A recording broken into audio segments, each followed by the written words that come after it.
This is Greg Pruitt, formerly of the Cleveland Browns, and you're listening to The Sports Fix. Sports Fix listeners, like us on Facebook today. Facebook.com/The Sports Fix. Business owners and professionals, do you want to take your business, your product, your team, your event to the next level? You want to advertise right here with the Sports Fix. Our listeners are among the most loyal listeners, terrestrial or internet. The Sports Fix universe is not only the radio show, but tens of thousands of fans on Facebook and Twitter. Email me, Jerry Myers, thesportsfix@AOL.com. That's thesportsfix@AOL.com. And let me help you swing for the fences and hit it out of the park right here on the Sports Fix. Portions of the Sports Fix brought to you by Fantasy Jocks. Visit fantasyjocks.com, your fantasy sports superstore. Championship belts, rings, trophies, and more. Live in Ohio, it's time to get your fix. The Sports Fix.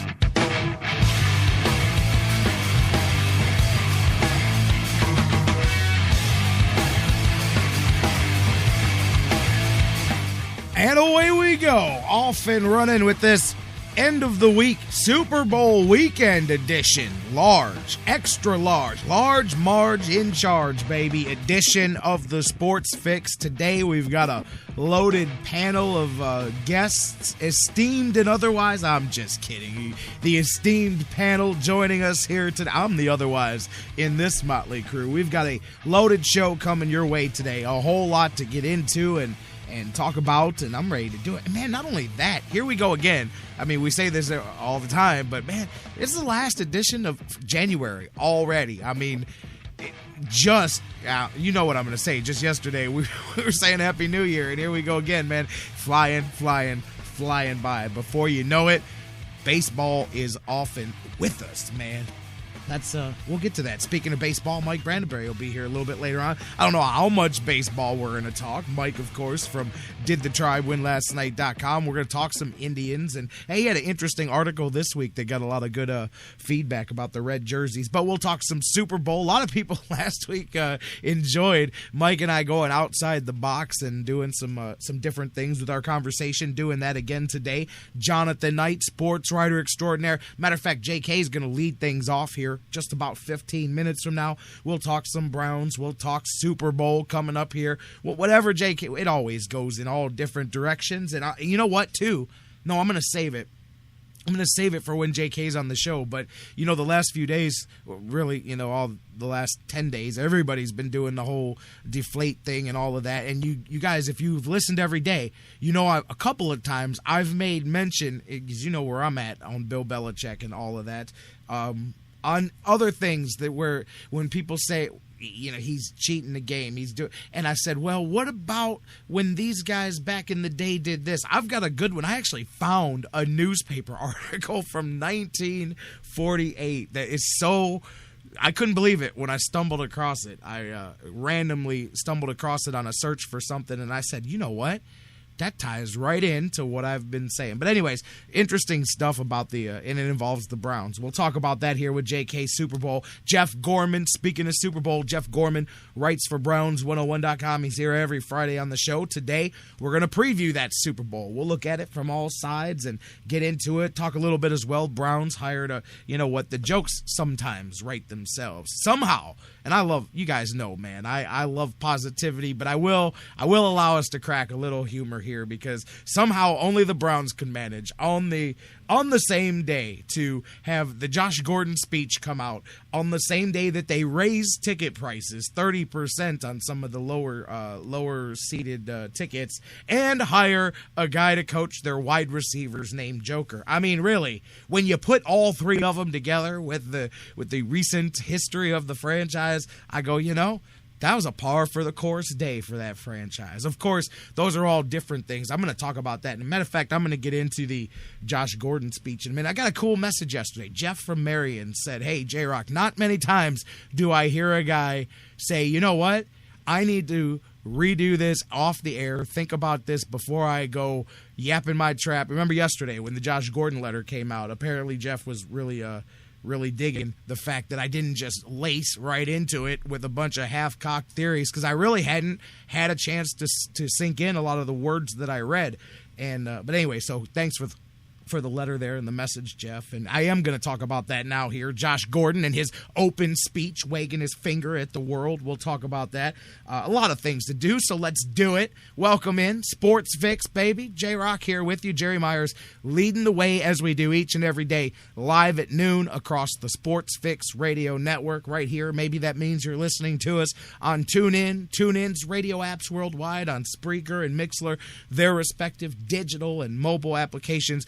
Perhaps you're enjoying the show live on the sportsfix.net, the home base, the mothership of all things Sports Fix, archives, replays, social media. It's all right there. Bookmark it today. Plus, as I remind you guys, if any of your outlets go out from time to time, Spreaker, Mixler, different apps go out, you guys can jump right on there, take care of business. The show, it's like, I'm telling you, you don't even push play. It's just, right now, you go to the website, I'm chapping at you right there, chatting, yapping, put the two of them together, you get chapping. Anyway, that's the kind of morning we're having, baby, here on the Sports Fix. Thank you guys as well for being with us on digital delay 24/7 on iHeartRadio, the world's largest internet radio provider, on iTunes and Stitcher Radio and SoundCloud and CarPlay and all of the various world of MP3 and all the places that you guys download it, subscribe it, feed to it, all that. Thank you guys very much for being not just a part of the Sports Fix, but for being the Sports Fix, the Sports Fix universe there. And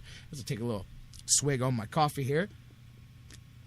Nectar of the gods, baby. I am 2 pots deep this morning, getting ready to roll. Thank you guys, and you are the Sports Fix, so do it, be it. I know the phones are going to be very limited today because we've got one guest after another. You can still leave your message, as always, on the hotline, 216-539-7535. 216-539-7535. If you don't get through, leave your message. We'll play it at an open opportunity. Matter of fact, on days when the phone lines are loaded, that's usually the best way to go, because then I can drop them in as we go, as we find openings, makes it much easier. But no matter, real time or delay, 216-539-7535. Hear yourself on the radio. We'll play your take. If you can't, do it on social media, Facebook and Twitter, facebook.com/thesportsfix. Tweet with us at the Sportsfix CLE. Email us, thesportsfix@AOL.com, facebook.com/thesportsfix. Tweet with us at the Sportsfix CLE. Email us, thesportsfix@AOL.com. My man Ron Graham may be hijacking the Twitter account here today as we speak. He's been going yesterday. I love it. Ron helps manage our social media, and he live tweets when he can the show. And as we're talking, you know, he'll hit the bullet points to kind of draw people in. And yesterday, he's live tweeting the show after it went off the air. So I'm getting all these interactions and notifications, and I'm like, I didn't tweet this.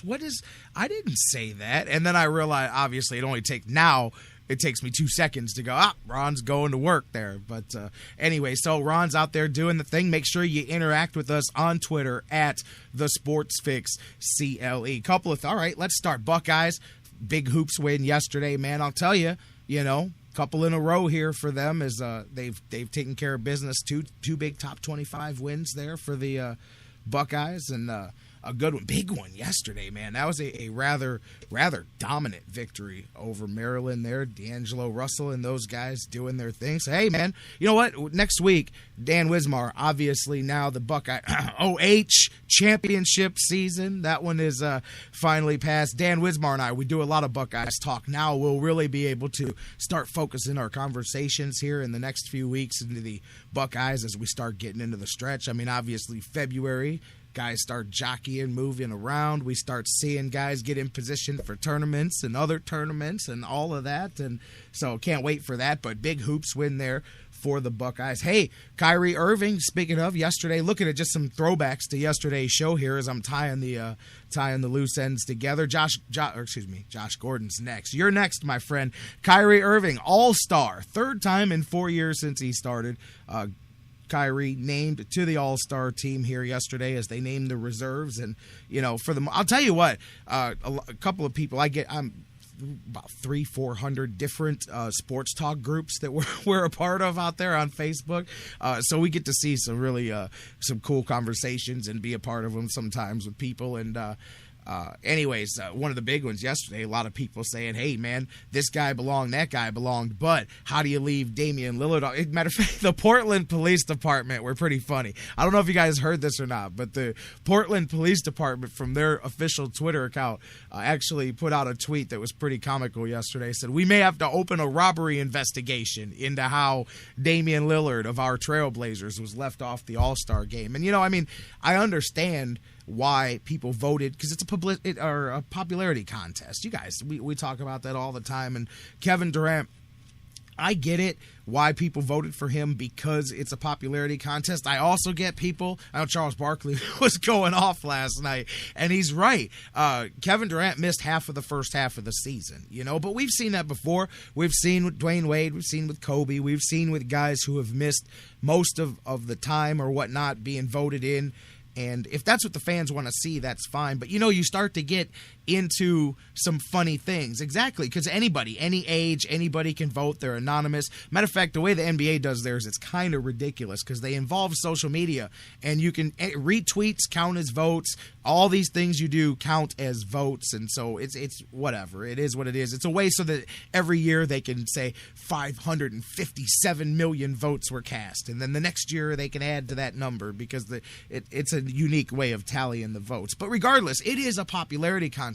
But where you get problems is, where you get a situation where guys are deservingly left off because not from the aspect of the integrity. There's no integrity to all-star games or anything like that. It's who the people want to see. But like Kyrie's going to lose, depending on what the final, his max contract turns out to be, he's going to lose somewhere like $9.5 million because of the clause where if you're named an all-star starter multiple times or top MVP, it's a couple of top, I think that's it, all-star starter, MVP of the regular season, a couple of the big ones that if it moves you up and bumps you up with a 10% bonus. So, when you look at Kyrie's big deal coming up here, that'd be nearly $10 million. It would have increased the value of that. It's kind of like, I know there's a term for it that's slipping me, but it's basically like the Super 2 designation. It's something like that where you're above the highest level. But anyways,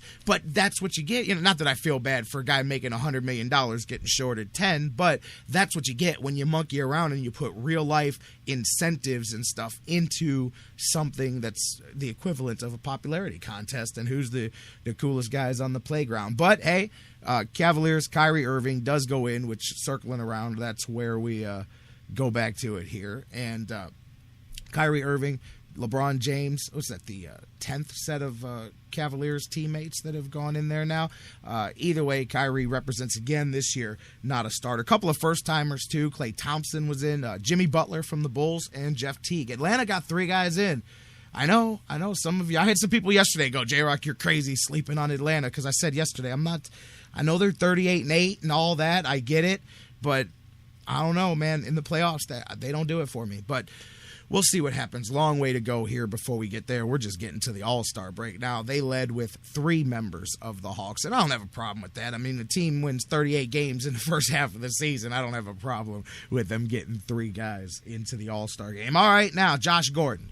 And I'll probably do a little bit here, and then we'll get to the break and get Jonathan Knight in because I'm sure he's going to want to jump in right on the same conversation. Yesterday, we read it live. You guys have had time to read it. I've had time to read it. Josh Gordon pours this letter out to the world. Boy, Stephen A. Smith has had some reactions to it. Across the board, there's been reactions to it. People say, hey, what's your reaction to it? I'll tell you what it is. Now, I will be right off the top open and say I'm definitely sensitive to some of the things that Josh Gordon pointed to inside of that. You would have to just be a complete, just looking to start, beefs here and there, fire setter here to not give that. Of course, there's rings of truth to certain parts of that. But at the end of the day, and this is me, you tell me where you're at. At the end of the day, it's still a whole bunch of excuse making. I don't care. I know there's some people right now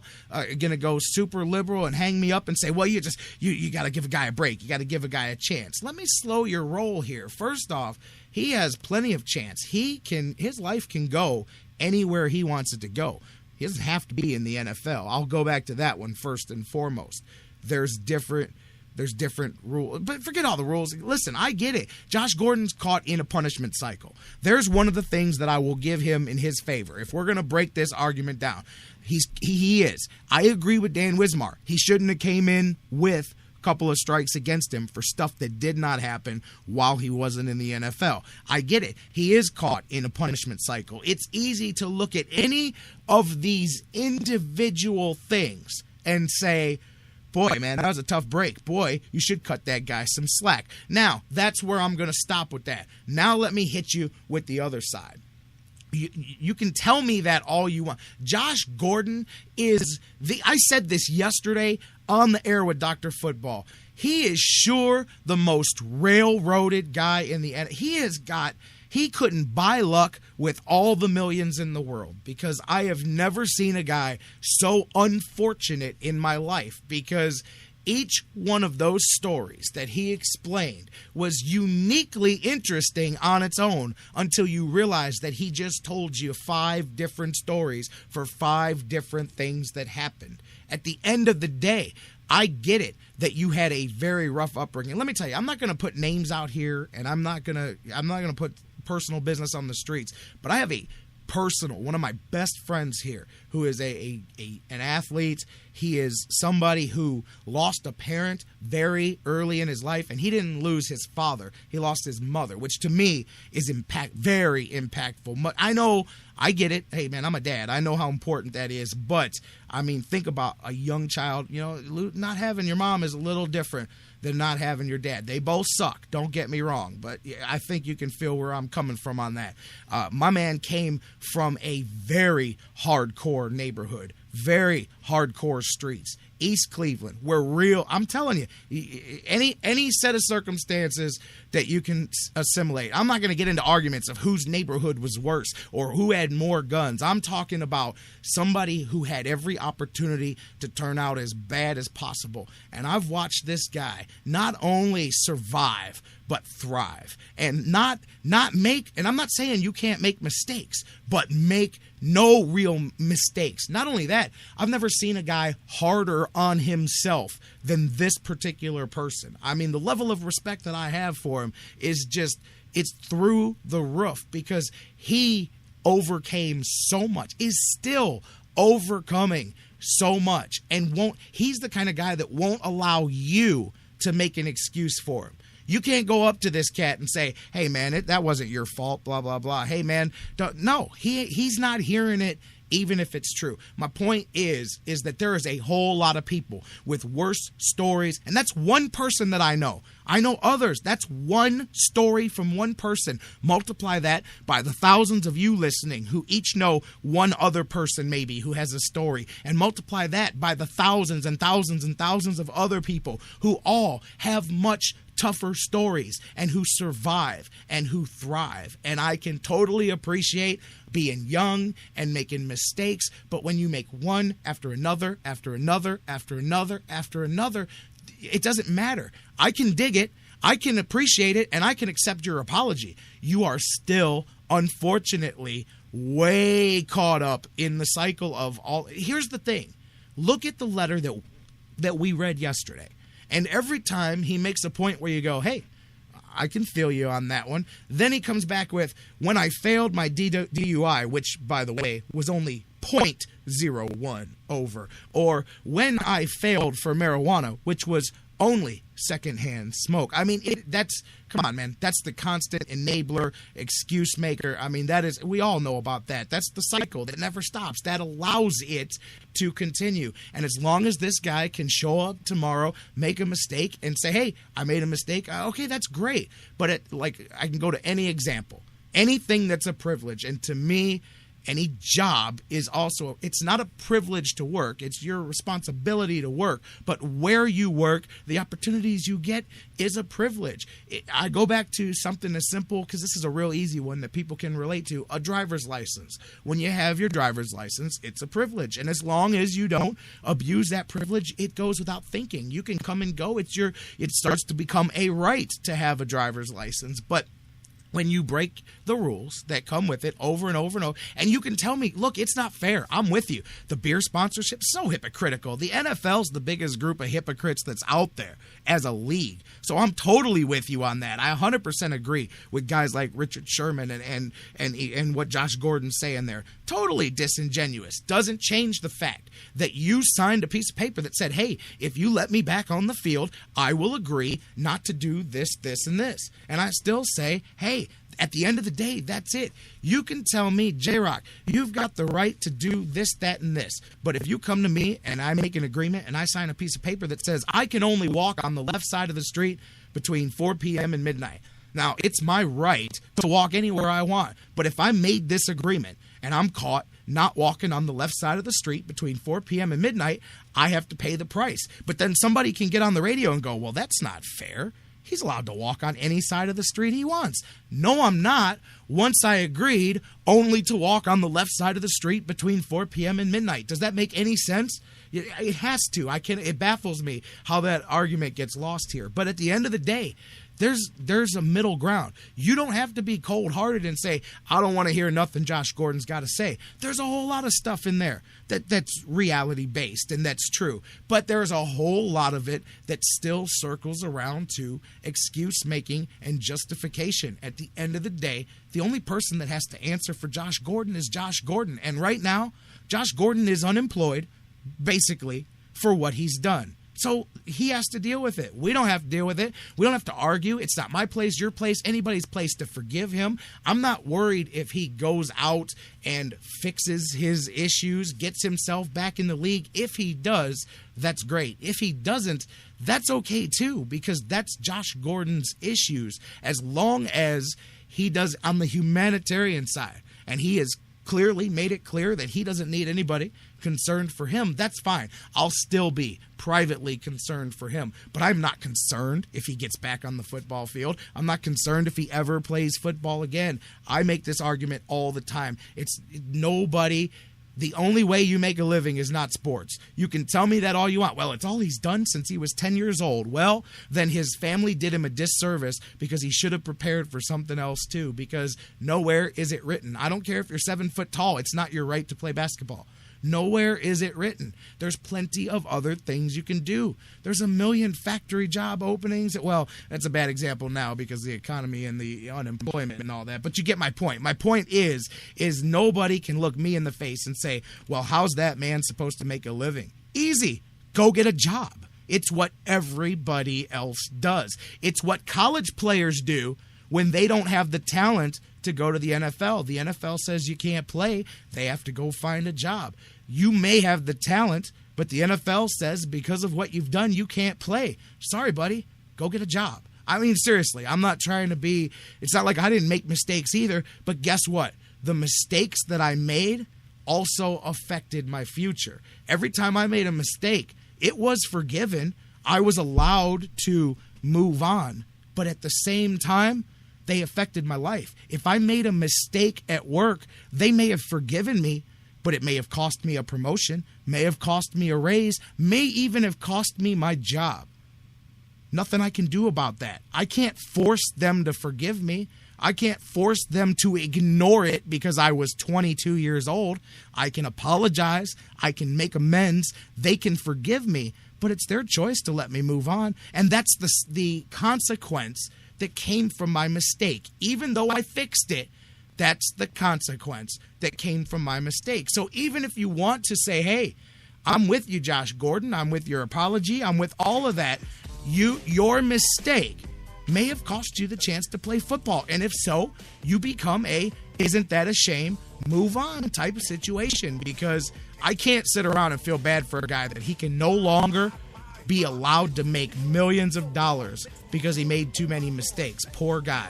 Just like, I mean, seriously, I can't do it. I can't do it, and you shouldn't either. I hope he gets himself together. If he doesn't, then that's going to be something that Josh Gordon's going to have to deal with. But at the end of the day, I don't sit around and go, boy, I hope he can play football. Boy, I hope the Browns figure this out. Josh Gordon go figure out his life, and if it's not the NFL, so be it. I go back to it all the time. When you lose the privilege to do something, sometimes even the biggest apology doesn't get it back. It doesn't get it back. That's all there is to it. That's not saying you can't make mistakes. That's not saying you can't be forgiven. But if you make a mistake at 22 and get a felony, guess what? You can never run for president. You can never be president. The mistake that you made at 22 will follow you until you can't run for election. You can't run. It will follow you all the way through. And you'll be 50 years old going, boy, I would make a great president if only I didn't screw up when I was 22 years old. But you did.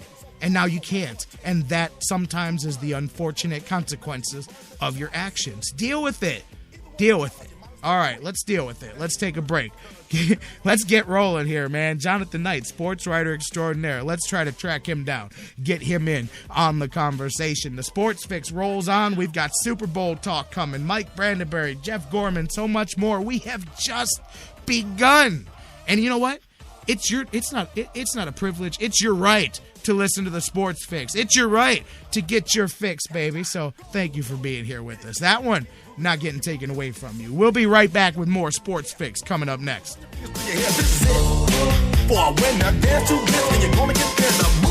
Slide J-Rocc just for a minute. Let's all do the bump.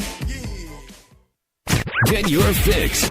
Cause it's Friday, you ain't got no job, and you ain't got to do. It's the Sports Fix. We'll be right back. Hey guys, before we go to the break, I want to talk to you a little bit again about our good friends at Harry Buffalo North Olmsted, the UFC, the Ultimate Fighting Championships, some of the hottest fights in the world today. Each and every one of their huge events, Harry Buffalo is one of the few places in Northeast Ohio you can go there and watch each and every UFC fight at the Harry Buffalo. And let me tell you, I've been there. The people are out the door. They are to the rafters. It is one of the craziest environments for some UFC fights. Wing Mondays, they've got great deals on wings and drinks, and every day of the week there's a different special, a different deal. And don't forget the Bison Burger, the unbelievable. It is the combination of a fantastic burger and eating healthy combined into one unbelievable sandwich. You have got to get a Bison Burger while you're there. So whatever you're looking for, whatever day of the week, Monday through Friday, Saturday, Sundays, there's something for you at the Harry Buffalo North Olmsted, just outside Great Northern Mall. Check them out today. Harry Buffalo, join the herd. The Sports Fix is on iHeartRadio. Download the free iHeart app today. Subscribe to the show and get your fix. Fantasy sports lovers, you put so much time, hard work, and effort into playing week to week that it quickly stops being a fantasy and starts getting real. And when the smoke clears, you want to show off those victories with a real prize. I mean, a really real prize. Nobody does that like Fantasy Jocks. The crew over at Fantasy Jocks have beautiful, high-quality, and heavy-duty championship belts, rings, trophies, and so much more for all your fantasy sports needs. There's literally only one place to go. FantasyJocks.com. What's your fantasy? Here we go, bring it on in. It's time now. It's all city. We got to do it for them, dog. We got to do it for Cleveland. They're waiting on us. Let's find what we're about. Let's get it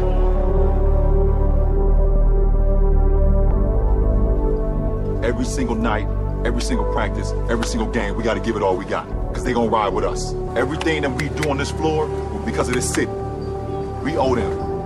We're going to grind for this city. They're going to support us, man, but we got to give it all back to them. We get it done. The toughness that we have on the court is going to come from this city. Everybody, the whole city of Cleveland. That's what it's all about. It's time to bring them something special. Let's go. Bring it on in, everybody. Let's go. Hard work on 3. Together on 6. 1, 2, 3. Hard work. 4, 5, 6. Together. 1, 2, 3. Hard work. 4, 5, 6. Together.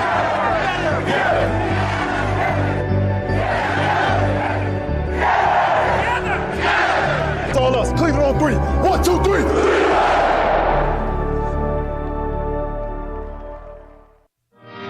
Hey everybody, this is Jerry the King Lawler from WWE, and you're listening to the Sports Fix.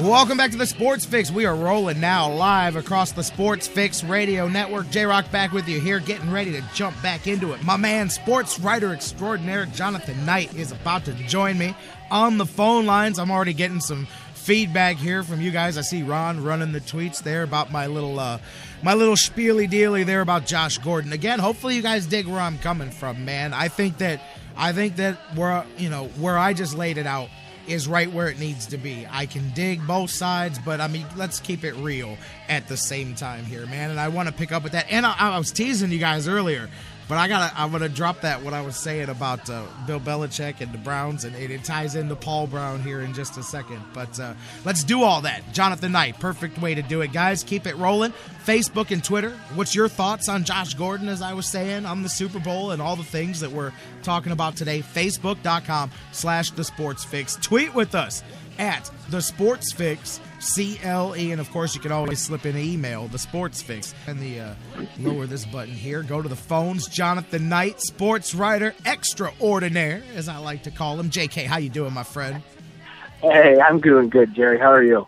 I'm good. I'm feeling great. And, actually, during the break, I was like, hey, man, is everything cool? I hadn't heard from you yet. And you're like, hey, I'm running late. Hey, man, I was yapping for a long time in the first segment anyway, so it works out for everybody, man. It timed out perfectly. I was having drinks and got hung up. And, I may be on probation now for another year. So, yeah. Let me circle back, because I don't think you heard me before the break, man, what I was saying. When I started talking about Josh Gordon here in the thing. And yesterday, it broke while we were on the air, and I read it. And I really didn't comment on it yesterday because I read it, and I needed to. When you read something live, you don't want to just react, especially when you're reading it out loud. The words aren't sinking in, all of that. So I wanted to, when we got off the air, do. So I, did that thing yesterday and checked it out a couple of times. And as I said here today, I can appreciate much of what's in there. Whether I think he wrote it or not is a different story, but whatever, man. But I don't think LeBron wrote his letter either, so, it is what it is. But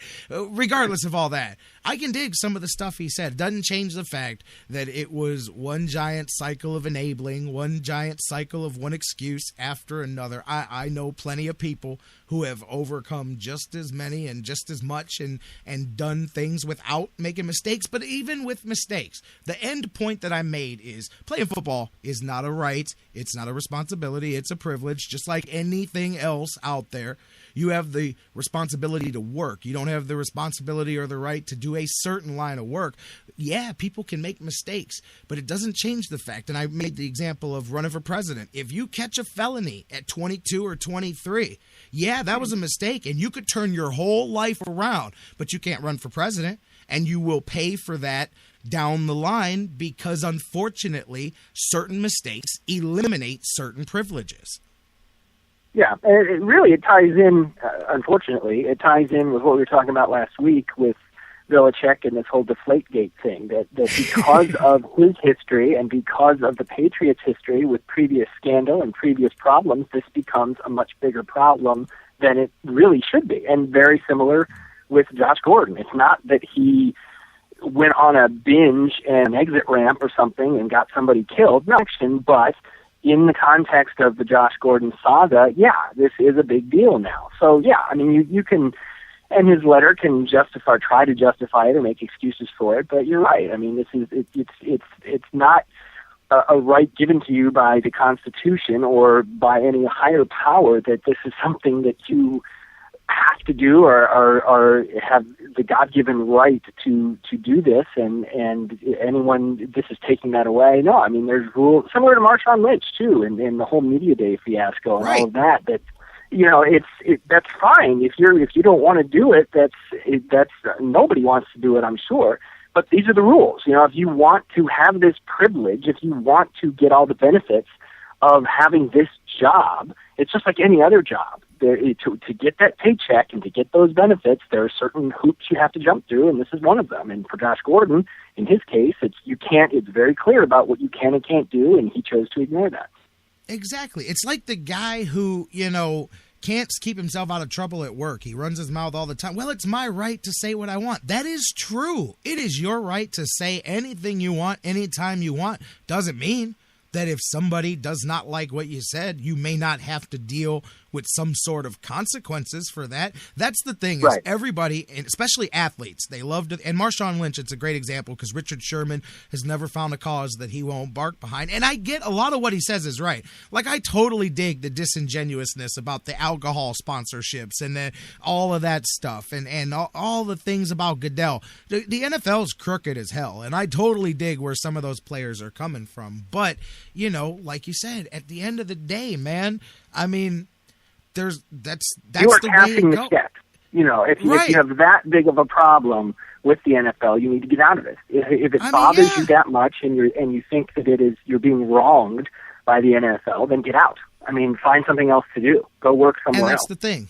Exactly. And that's what I keep coming back to. Like, I totally get where you're coming from, but once you agree to a certain thing, and there's a reason that you make that much money. There's a reason that you have all of the things that come with it. And like you said, man, it's just it's choice. You don't have to do any of that. But if you don't, you won't get B, C, and D that come along with doing A. So you have to make the trade-off. And so that's where I'm at. Yeah, nobody should be able to force you to do these things, but they're not. When you chose to enter into this work agreement or this relationship or whatever, then this came with the choice that you make. And that's where I think people love to talk about the rights that they have, especially athletes. We have the right to do this and the freedom to do that, and we're not a slave, and we're able to do what we want. But they never come back with the responsibilities that come with the rights. You know what I mean? Like, that's the other side of it. And at no point in time are you being forced. Like, I love to watch you play your sport, but if you decide that you'd rather go be a die caster at the factory, that's okay. And your life can be great. You just won't be a football player anymore, and that's okay. Yeah, but they're not willing to take that step. You know, they'll sit there and bark and moan, and then not just NFL, not just these guys. I think you see it across the board that they reach a point where they really. I mean, I don't want to belabor the point, but yeah, I mean, you can sort of make that argument down to the line, down to Joe Sixpack who works anywhere. I mean, if you really if you really don't like your job or the aspects about your job, change jobs. I mean, we all complain about jobs. That's part of the American experience, and to some extent it's tolerable, and everyone's on the same page. But at the same time, if you really are that upset, if you truly have an axe to grind, I think everybody will only listen to so much of that. And then they'll say, well, then get out. You know, find another job, quit, go do something different, because you're locked into one job for your entire life. You can do whatever you want. So, and this isn't to criticize anybody who complains about their job, because we all do it. But I think that it's the same sentiment, that if you don't, just that there's really no reason to complain about this, certainly not publicly, the way these guys are doing. If you're that upset, get out. If not, then just accept it, move on. There are so many more benefits to being in the NFL and jumping through the hoops and dealing with the hypocrisy and all of these things that, as you said, may be good points, but coming from you, you're the wrong person to be making this case. You have no ground to stand on to make a case against how hypocritical or how corrupt or whatever the NFL may be. You are eating every meal thanks to the NFL. So hard to tolerate that argument coming from you. Like, I listen to Richard Sherman, and I shake my head yes to almost every point that man makes, because he really is very intelligent at the arguments that he makes. He's a great guy I'd love to just debate sports and talk with for a while, because he's got that art of conversation down. Same point, though, man, is all of that can be true, but at the end of the day, I don't want to hear it from a guy that's making about $10 million a year more than I am. And, bro, I have to do a whole lot more stuff that I don't like to do every day than you do. I'm positive of that one, man. And if the highlight of my bad stuff was I've got to go trudge over to the Masters podium and talk for 5 minutes, well, then, shucks, I'm just going to go talk. You know what I mean? Yeah. They look ridiculous. Saying, the longer this goes on, the more ridiculous. It reminds me, if you remember about, 20, 25 years ago when George Voinovich was governor of Ohio, there was a big story when at some point he was driving from Cleveland to Cincinnati and got stuck in traffic and construction. And it just took forever, and then he comes out, and it became an issue. I couldn't believe how terrible the traffic was. We need to do something and fix this. And everybody who heard that was like, "Welcome to the world we live in, sir." Day, and that's what these guys sound like. Exactly. Like, did you just walk into the real world? Like, you just noticed that? I love it when somebody like a celebrity or a politician, goes to Walmart for the first time and has a bad experience. Yeah. And next thing you know, it's an issue, and you're like, that's every day for the rest of us. What do you just found this out? And so it's just hearing them complain about whatever it may be, whether it's Josh Gordon or Lynch or whatever. It's just like us complaining about, man, can you believe it? I gotta use my ID badge to get in the door, and I gotta turn on my computer and all that. I gotta answer this email. I gotta send a status report. All of these types of things, and it'd be like that's the equivalent of what these guys are complaining about. Man, Is it they a want pain? me to. Sure, but it comes with the job. It's just, you understand that. They want us to punch in. We didn't used to have to do that. That's my best. We didn't used to have to do. Well, now you do.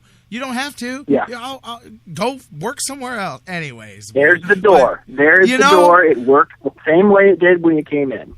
But it's because, it's whatever. It's a whole nother thing. You know what? You brought up, I saved this for you. Let's switch off of that for a minute. You brought up Belichick, and we were talking about him last week. And I don't know if I made the point with you, but I definitely made it with Dan Wismar earlier this week because I like Belichick, man. I like the Patriots. I think this whole thing was ridiculous. Think what you want about him, but regardless, yesterday, was it yesterday? Yeah, when Dr. Football said something about his legacy of cheating or whatever, and I said, well, what is that? I said, now I got Spygate, but what else is it? Like, what else is there? Like, there's things that he did strategically that people say was skirting the rules, but where is this legacy of thing which was big and popular, and then now obviously this football thing? So, but I made the point several times that, people call him a cheater because he spent all day digging through the rule book to find a loophole that he could go through. To me, that makes you the most valuable employee in the world because you did your job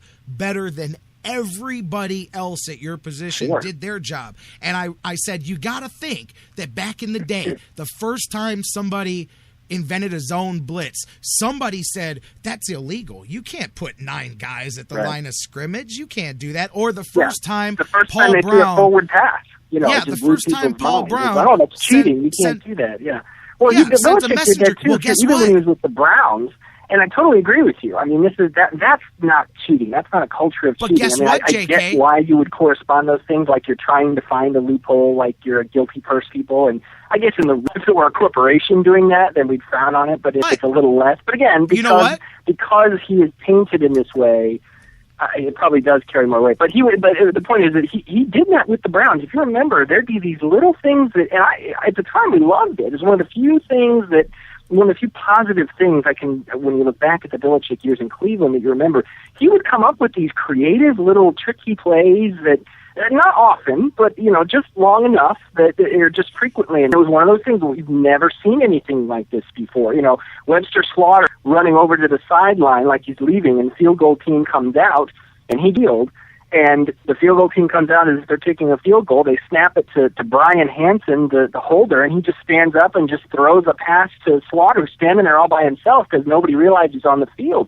I mean, we'd never seen anything like that before, and that was something that they could do it, and it was just brilliant little moments of just that is something that is not, again, because it's coming in this context, and yes, it doesn't look good, but in reality, that's exactly the kind of coach that you want. The guy who will know what's on the last page of the rule book and how to interpret everything and knows the game better than the officials do in some ways.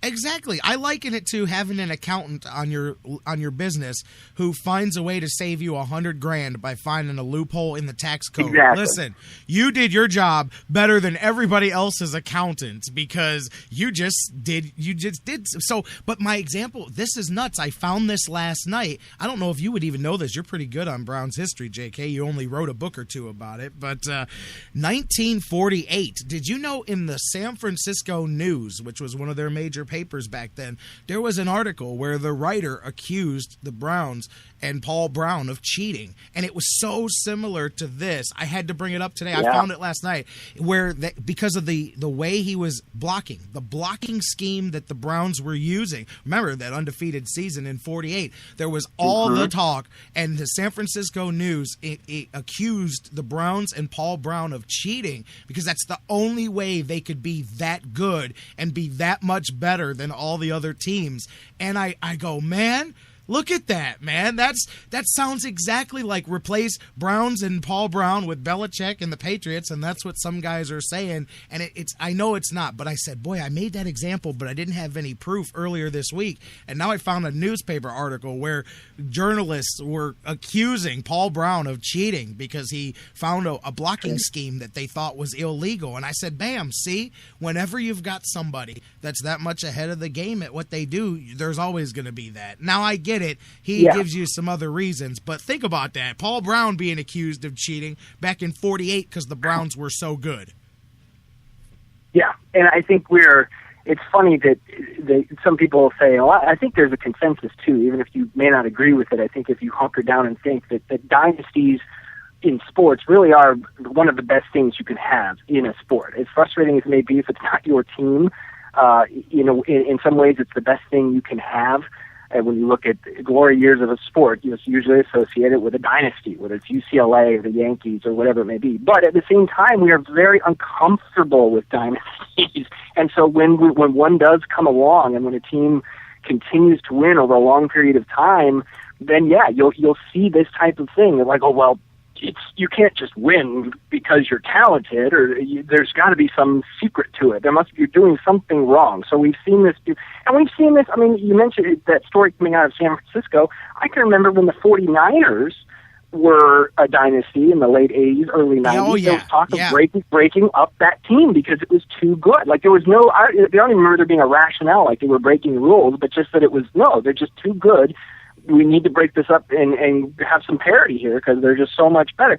So, you're always going to have this. Anytime you have long-term success, and arguably, Patriots are not really a dynasty, not anymore anyway, and maybe for a time there they were. Certainly they've been successful for a long time, but, it's been, 10 years since they've won a championship, so it's difficult to make that argument. But at the same time, they continue to win. They almost always are the top team in the AFC every single year, though they tend to fade come January. But that's exactly what this is. Going back to 1948 with Paul Brown, probably back before that. You could probably go back to George Halas in the 20s or Lombardi in the 60s. I think it probably that you could find evidence of accusations that generally don't stick.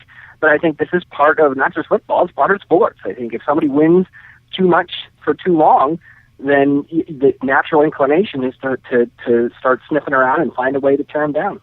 JK, I whenever we talk about this, a couple weeks ago after that Ravens game, I just keep seeing that scene in Semi-Pro where they invented the alley-oop and everybody just stops and the official blows the whistle.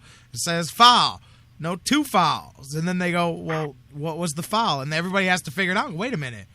I guess it was legal to jump up, catch the ball, and dunk it. Though the basket's good. Yeah. It's just one of my favorite little scenes there. But anyways, man. Hey, I think, by the way, you're talking about it's been a decade. I think that ends. I believe the Patriots win this one on Sunday. I really do. I think they get it done. But either way, I think it's going to be a hell of a Super Bowl. It will live up to. I can't say live up to the hype because there's been no hype about this game. I've been bitching about it all week. Nobody's talking about this football game. Everybody's been talking about everything else. This is going to be a good game. But I think Seattle. I think New England gets them. What do you think, man? What are you looking at? I'm with you there. For as much as people are saying, "Oh, New England is." They're distracted by all these other issues. I don't think they work like that, and in some ways I think this may help them in a way because all of this nonsense that's going on and the fatigue they have from the media and all of this, I think it has sort of created or it could at least create a sort of us against the world type mentality that they may not have had these last few times they've gone this far, either in the playoffs or in the Super Bowl, and this is sort of a fresh perspective because I think they've always just been the favorite, the Patriots. Everyone kind of expects them to win. And this time it's different. This time it's like, well, now they're cheating and they're under attack, so they may circle the wagons a little bit and rally and rise to the occasion. That, and I think Seattle too, for as good as they are, not to take anything away from them, but I think that the winning the way they did in the NFC Championship, I mean, that's going to be difficult to get back up after that, especially after a 2-week break. I mean, that was such an incredible victory, and it just emotionally it may be difficult to wind back up after a win like that. So, and we've seen that before. God knows the Cleveland fans have seen that after seeing Denver win all these narrow AFC championships and then just completely spit the bit in the Super Bowl because they're emotionally drained. So we've seen this before. So yeah, I would say I would put my money on New England. I don't think it's going to be a blowout, but yeah, I think the Patriots, they probably do too. I think it's unusual for a team that's this good to go this long without winning a Super Bowl. So I think they're due. I think it's their turn, and I think they're going to be ready. Yeah, absolutely. And it's going to be a good one nonetheless. And I got to throw this out here. I mentioned it, that there would probably be a special on the pregame show, but it's gone. It's already hit. I was scrolling down Twitter about an hour before the show this morning, and I saw the article that said, enhanced security for footballs that will be used at the Super Bowl. I'm dead serious. There's a whole Associated Press article that's making the wire waves in the last couple of hours where the NFL explained the specific they're going to lock them under security. There's a crew of officials that are checking them. It's this whole process, man, for the footballs. And I said, I'm telling you, watch on Sunday. They're going to have somebody covering that, but I couldn't believe it. It was already here on Friday, and here comes the articles coming out, man. Whole thing about how they're going to inflate them, who's the security, special things, certain things they couldn't tell you about the footballs. They were like, we're not allowed to speak on certain aspects of preparing the football. I'm like, really? We're not allowed to speak? We can't comment on that, The league will not comment on specifications for the balls and how they will be specifically handled for this game. And I'm like, this is top secret stuff here now. NASA, where are you at on this one, man? But I wonder too. I wonder if the Patriots or Belichick has been trying to find Jason Grimsley this week and say, hey, remember when you crawled through the ventilation system at Comiskey Park to get Albert Bell's back from the umpire's room? Hey, what are you doing on Sunday? You wonder if he may be looking for work. Hey, he was here in '94, man. Belichick and Grimsley. That's right, yeah. So he probably does have that connection. So sure, he can make that happen. I don't know if there were cell phones were prevalent back in '94. They were still just getting going in the general public, but maybe they could exchange email addresses on AOL or something, screen names, and maybe they could instant messenger each other. Bill, I wouldn't. Yeah. I'm just saying, man. Jason Grimsley going up in the rafters. JK. Hey, man. You know what? I think by the time we talk next, the equipment's already going to be in spring training. I think you're right. It's next Friday, isn't it? The truck day. I think you're right. Yeah. It's already here, man. I love the sound of that. I love the sound of that. We need that desperately. I know we've got more snow heading this way this weekend, so that is what we need to hear. We need to talk about baseball. We need to talk about the Tribe. We need to talk about sunshine and warm weather and stop talking about Josh Gordon and Johnny Manziel and Marshawn Lynch and Bill Belichick. Like, please let us turn the one thing we should be talking about, which I'm sure you talk about ad nauseum, though, Kyrie Irving and all of that good stuff. I mean, an incredible performance there. The Cavs have turned it around. So, yeah, I mean, things, once we kind of finally can put football to bed here, because I think we're all ready for that in Cleveland anyway, we can turn the page to more pleasant topics. Yeah, how about them Cavaliers, man? Like I said, when they get to the point, they've got work to do. But when they get to the point that every night they can play, win or lose, they play the way they did without LeBron the other night, everybody else at that point will be playing for second place. Because when they get to that point, then this Cavs team will be what everybody envisioned them to be when they threw the parade in October. Right. And it's starting to feel that way. You're right. Still late to go, and you don't, which is fine because you don't want them peaking in January. I think or February. We've seen that. I think that probably the previous two, the 60-win LeBron teams, the last 2 teams that were here, I think they did do that. I think they did peak in like February, and then we saw what happened when you do peak too early. So yeah, I mean, there's still plenty of things to fix. There's still guys who need to get healthy and all that, and still teams to chase. The Cavs are still in a position that's where they want to improve their standing for the playoffs here. So plenty of time to work these things out. But yeah, this last really 2 weeks have been incredibly encouraging, and I'm excited to see what happens here as we head into February and into the second half of the season. Absolutely, man. Back to back tonight. So if you're killing time to the Super Bowl, you got Cavs games to keep you going here Friday and Saturday and get you to it. Last thing, real quick before I let you go, JK, I got Mike Brandyberry coming on next, and I know we're going to talk about this. He did an article this week. I wonder if you give it the thumbs up. Should the Indians think about more alternate red jersey days, man? What's your thoughts on the old school red jersey? Oh, well, I guess it would depend on how they did it. I mean, if it's strictly retro and you're mirroring the 1970s uniform, I don't know if I'd be on board with that. But if you're talking about just sort of modifying their current jerseys to have a red option, I hate to say I'm a purist. You don't like those red ones, huh? Purists tend not to be fun. But yeah, I typically I'm more in favor of, okay, you have a home jersey and you have an away jersey. You have two jerseys, and that's it. And I'm not crazy about having 3 or 4 options for jerseys. And the Indians are not as bad as some, but yeah, we've seen that in years that it's difficult to really kind of hunker onto a uniform. And I think baseball especially has been, because uniforms are really, I think more so in baseball than other sports, really part of the game and part of the dating of the sport. You can look at the uniforms, and either it's the same uniform through history, like the Yankees, or you can, like with the Indians, you look and say, oh, they're wearing that jersey. Yeah, that's the 70s, the red jersey in the 70s, or the 80s uniform, whatever it may be. It tells you exactly where you are and what point in history. And when you are swapping them out all the time, I think that you lose that a little bit. But that's the way that it's going. So, I mean, it depends on what it looks like. I don't know that I'd be against it.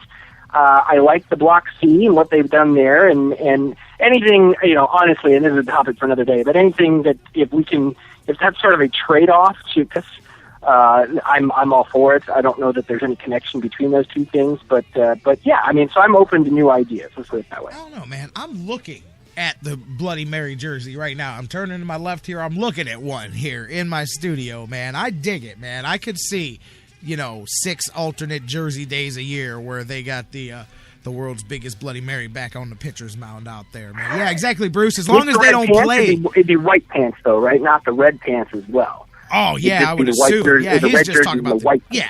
Yeah, and then the NBA does that. They did wear both at some points in the 70s. They were wearing both, and you're like, "Whoa, that's huge." It's a little much. To me, that's as bad as the all brown with the brown. I don't like the brown pants with the brown tops. I'm not a big fan of that either. There, man. Speaking of uniforms, they're going to announce that soon, the Browns. I do hope, if nothing else, that the orange pants and the brown jersey comes back, because I really do miss that I'm with you there. I'm with you. And there again, you associate that with, like, the Cardiac Kids. You associate that with the time period in the team's history. So, yeah, I mean, and it's fun to bring it back and incorporate it a little bit, but you can go too far. So it's about walking that line, and I think the Indians have done a nice job. I think they really, not in addition to the Block C, I like the sort of the Sunday uniforms that they wear, the cream colored with the block letters. Those would look good. I didn't think I would like those when they introduced them, but I do. So, yeah, I mean, I guess they grow on you. I guess that's part of it. So, like Mike said, I'm on board with that. I have to check out the article and see what he says and see what they do. But I guess I would have to be open to that at this point. It'd be interesting. He's going to join me next year. I'm going to talk to him a little bit more about that here. And JK, my friend, we're heading into the final. Next week, man, it's full steam ahead towards baseball and Cavaliers. A lot of things, man. It's going to be a lot of fun. Looking forward to turning the page and moving on to what's next, man. Yeah, it's going to be fun. Looking forward to it. Next couple months have not been terribly fun. Mostly just waiting for baseball to start. But the Cavs have changed the equation a little bit. So I'm definitely looking forward to really, and then into spring and baseball and life returning. Because God knows we need a little sunshine. We need a little warmth right now. Absolutely, my friend. Jonathan Knight, Sportswriter extraordinaire, thank you very much. Another great conversation as always. We'll catch up next week. You bet, buddy. All right. Take it easy. You guys tweet with, of course, Jonathan Knight at JKnightWriter on Twitter. KANIGHT writer, J Knight writer on Twitter. Thank you. And we set the stage right there for Mike Brandyberry talking about those red jerseys. We're going to talk about those when we come back, flipping into hour 2 with Mike Brandyberry. Jonathan Knight set it up. Let's take some swings at the bat. We'll talk red jerseys and big Bloody Marys, and we'll talk Indians a little bit here and some Super Bowl picks and more. Mike Brandyberry from DidTheTryWinLastNight.com. Jeff Gorman follows him from Browns101.com and more coming up next here on the Sports Fix. Don't go anywhere. Next, after the news. The Sports Fix, your choice for intelligent talk. That was wonderful. Bravo! I loved that. Oh, it was great. Intelligent talk. Well, it was pretty good. Well, it wasn't bad. Well, there were parts of it that weren't very good, though. It could have been a lot better. I didn't really like it. These guys must be on the wrong station. It was pretty terrible. It was bad. It was awful. It was terrible. Get him away! Hey, boo! Boo! The Sports Fix. Sports Fix listeners, do you tweet? So do we. So tweet with us 24/7 at the Sports Fix CLE. How to be a great dad in 15 seconds. Bike ride, go fish, walk in the park, phone call, milkshake, play catch, picnic, fly a kite, tell jokes, tell a story, bumper car, swing set, bowling, pillow fight, cut loose, stay tight. Whew. Because this is a child's life. Take time to be a dad today. Call 877-4DAD-411 or visit Fatherhood of Health and Human Services and the Ad Council.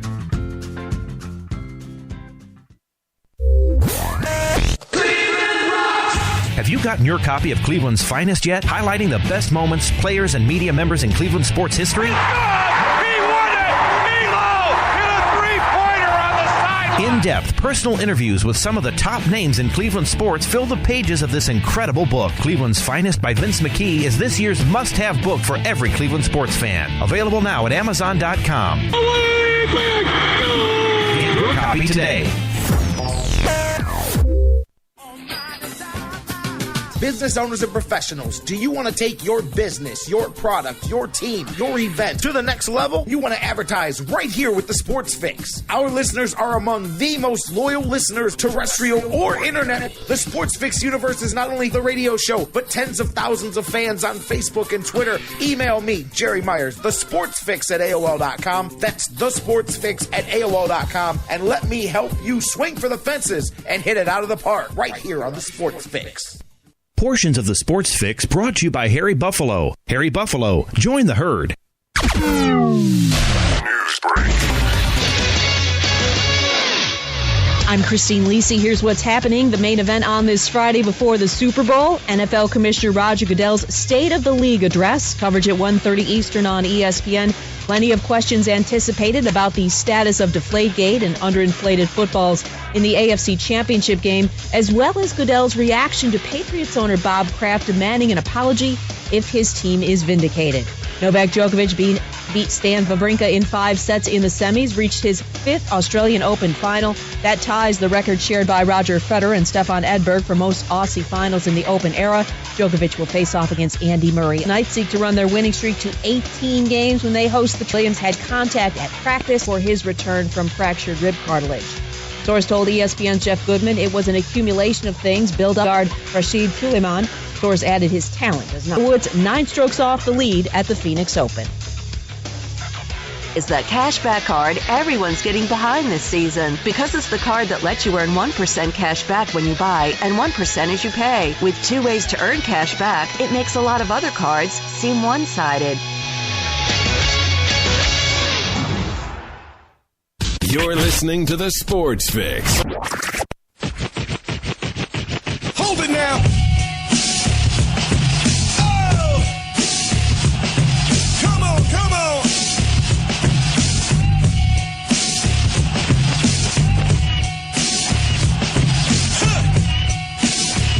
Welcome back to the Sports Fix Live as we roll into hour 2 of this bad boy. J-Rocc back with you here. It's the end of the week Super Bowl edition of the Sports Fix here. Thanks to Jonathan Knight, Sportswriter extraordinaire, for joining us in the previous segment there, talking a little Browns, Browns history, Bill Belichick, Super Bowl, little Indians. We'll pick that up too, by the way. Set the stage perfectly for our next guest, Mike Brandyberry, on the hotline, going to join us here. Talk a little bit. He had an article out this week about the Tribe pulling the red jerseys out of the old closet. Man, I tell you, I'm looking at one right now. We'll talk about that, a little Super Bowl chit-chat. Jeff Gorman from Browns101.com still to come in the next segment, and so much more. Keep the conversation going. Facebook, Twitter, facebook.com/thesportsfix. Tweet with us at thesportsfixcle. Email us, thesportsfix@aol.com. Let's pull this bad boy up. Get my man Mike Brandyberry back on with us. Mike Brandyberry from DidTheTribeWinLastNight.com. Mike, how you doing today? J-Rocc, thanks for having me, and thanks for working with my schedule a little bit. This week is kind of a crazy Thursday, so thanks for making me part of your Friday. Ah, man, no worries at all, man. You know, I mean, it just takes a second to shake it. It's like taking a hard hit right before you go on the air. Oh, okay, I'll just reformat the whole show. No big deal, man. I'm good. Thinking on my feet, man. I'm good. But no, I'm just messing with you, man. It was nothing, man. We'll make it work, man. I appreciate you finding a way to be a part of the show, bro. Hey, no problem. I love to come on and talk Indians or whatever's going on in Cleveland sports. And, you know, it's been a long time. I know we're going to talk red jerseys. It's been a long time since I've become a fashion aficionado. And this week I somehow seem to have found my way becoming some kind of voice for fashion suddenly. So I'm in uncharted waters. Absolutely. But yeah, we might as well start right there since you said that, man. Yeah, earlier this week you dropped the article on DidTheTribeWinLastNight.com. Is it time for the Indians to bring the old red jerseys out of the closet? And I dropped that on JK here right before we brought you on, and he hedged his bets. He said, I can see it. It depends what we're doing. Are we updating the old one? Are we going with the traditional red one? Are we going with the red pants? Which I'm with him. I'm cool with the red all over, but I'm digging the idea. Even if and where are you from? Like, as far as the number of times you're talking about, you know, as far as keeping it special. But I'm digging the look as a throwback jersey of that old red jersey, man. But talk to me a bit about it. Yeah. So. And I'm with you. First of all, I love the red jerseys. I have one in my closet. I wear it to the game often. I think it's a cool jersey. I don't necessarily. I don't know that I would ever be an advocate for wearing them for 81 home games or 81 road games. That's not what I'm saying. I do think that they look different. I think they look sharp. Some of the things that I talked about in the story from a marketing standpoint, you know, I think and from the feedback that I've received this week, there are a lot of people who like the red jerseys. And they're in this era of alternate uniforms and different looks and marketing. What's wrong with another jersey to wear? My suggestion was to wear them on Sunday home games. But, I mean, you could do, you know, you want to do Friday nights or, you know, whatever your flavor of choice is. But I guess my suggestion was, you know, Sunday home games. So, you know, we're probably talking, you know, maybe 8 to 10, you know, games a year. I think that makes it a little unique. It's more than what they do now. And I think it still kind of makes it special if you're one of those people that really likes a uniform, and I don't think you want to scratch your eyes out either if it's a uniform that you don't like. And I'm all for modernizing them too. I had some photos in there from the game that they wore them last year against Kansas City, and I think they look sharp. You could very easily, you know, keep the same look. You could certainly turn it into a button down, so I'm sure the players would like it a little bit more. You could come up with some, I don't know how the players would feel about those red pants, and I forget who it was, and somebody said that Boog Powell once said when he wore those he felt like a blood clot. So I'm not advocating for the red pants, I don't think, in any way, but you know, you modernize the pants and bring those up to date, and I think you got a sharp looking uniform there, and I like the crooked C. I heard JK talking, saying that he likes the block C, and one of the things I wrote in my story, not to open up, the Chief Wahoo can of worms, but it seems like every time that Chief Wahoo is discussed, I feel like there's a faction of people who fight for Chief Wahoo just because they don't like Block C. And, Block C is not, to me is not the most exciting thing. And that's been one of the things I think you and I have even talked about in regards to Chief Wahoo is, what if he could be modernized in some way to maybe not appear so racist, but that's probably a conversation for another day. But anyhow, I think there are a good group of people who just find Block C a little on the boring or stagnant side.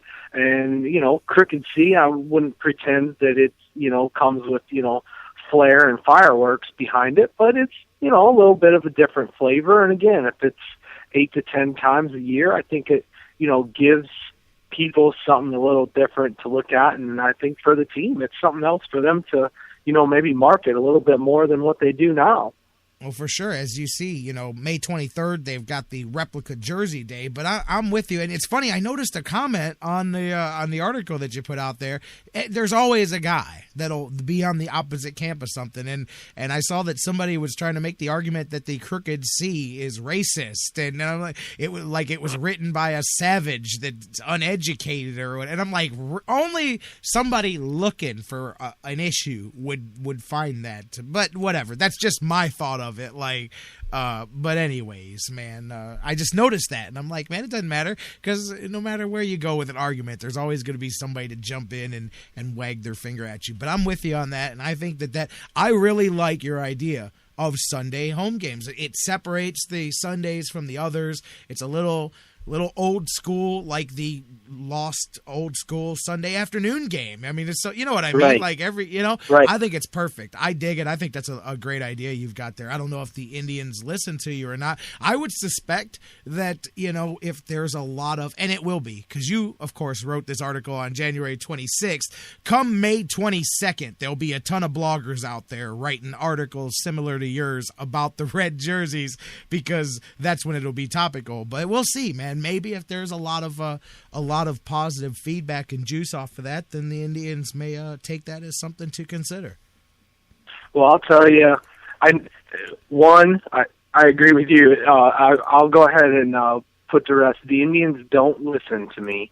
Okay. They don't listen to me much either, no matter how many times I tell them what to do, they don't listen to me. And that's probably, some good, some bad, of course. But they definitely don't listen to me. I've definitely shared my opinions from time to time that I do like the red jersey. And I'm, without tipping my hand all the way, I intend to have some fun with the red jersey this year during this season. And so I'll keep bringing the red jersey back to the forefront as long as I have a number of people who are at least in my camp and supporting the red jersey. If I'm a guy on an island, I don't need to die for the red jersey. But as long as there's a number of people who seem to keep backing and supporting it, and I can tell you our numbers in November, in December, and January always take a dive, just because we're a baseball exclusive site, and that's the quietest time of the year. But I should show you our grid of our views, and I could tell you, show me the day of the red jersey post, because it looks like a spike in our numbers. and so if nothing else, it created conversation, and there was a lot of feedback. So and most of it was positive. So I know it was picked up by UniWatch and ESPN.com. So anytime that happens, that's a good day. Absolutely. In terms of a little recognition and publicity. So it was good. It created some chatter and some dialogue, and a lot of it was positive in favor of the red jersey. So we'll see. I'm gonna do my best to keep bringing it to the forefront. And that's great exposure, as you said, for you guys, too. So pretty cool stuff there. Absolutely, man. Anytime you guys can get out there and those guys are reposting your blogs. And this was a good one, as you said, man. You know, speaking of spikes and increases and all that, you know, you mentioned it here. We brought it up after Tribe Fest. They've only done this a couple of years now. They had their largest attendance, but you actually pegged the percentage at 15% over last year. I'm curious where you are with this, and I'll tell you where I am too, but do you see that as the Indians have encouraged the current fan base, the hardcore fan base, 15% more to come out, or do you see that perhaps as a portending increase in just interest in the Indians this season, coming off of back-to-back winning seasons? I think I'm going to answer your question with a different answer, but I think the biggest reason, if you go back, the weather was absolutely awful, Jerry. This is the best they've had for the going last year, and I lived 20 minutes from downtown, and I remember going down with one of our other writers, and it was one of those, like talking out loud moments as we were driving on the road Saturday morning. Should we really be doing this? Is this a good decision? Do we really need to see the Indians today? I mean, we're going to see them, 30 times this spring and summer when it's not a blizzard. And it was kind of one of those, as you continued to have the conversation, you were also getting closer and closer to the park, and we made it, luckily, with team of dogs and dog sled, and we parked them outside of the ballpark and had a good time. And I think Tribe Fest itself, the event's a good event. I think it is. I credit the organization for using the ballpark and using it as a venue for something other than baseball. And I think it says a lot as to how many players they get to come back for that. I mean, I think they had about 20 out of 25 guys that'll probably be on the opening day roster there, and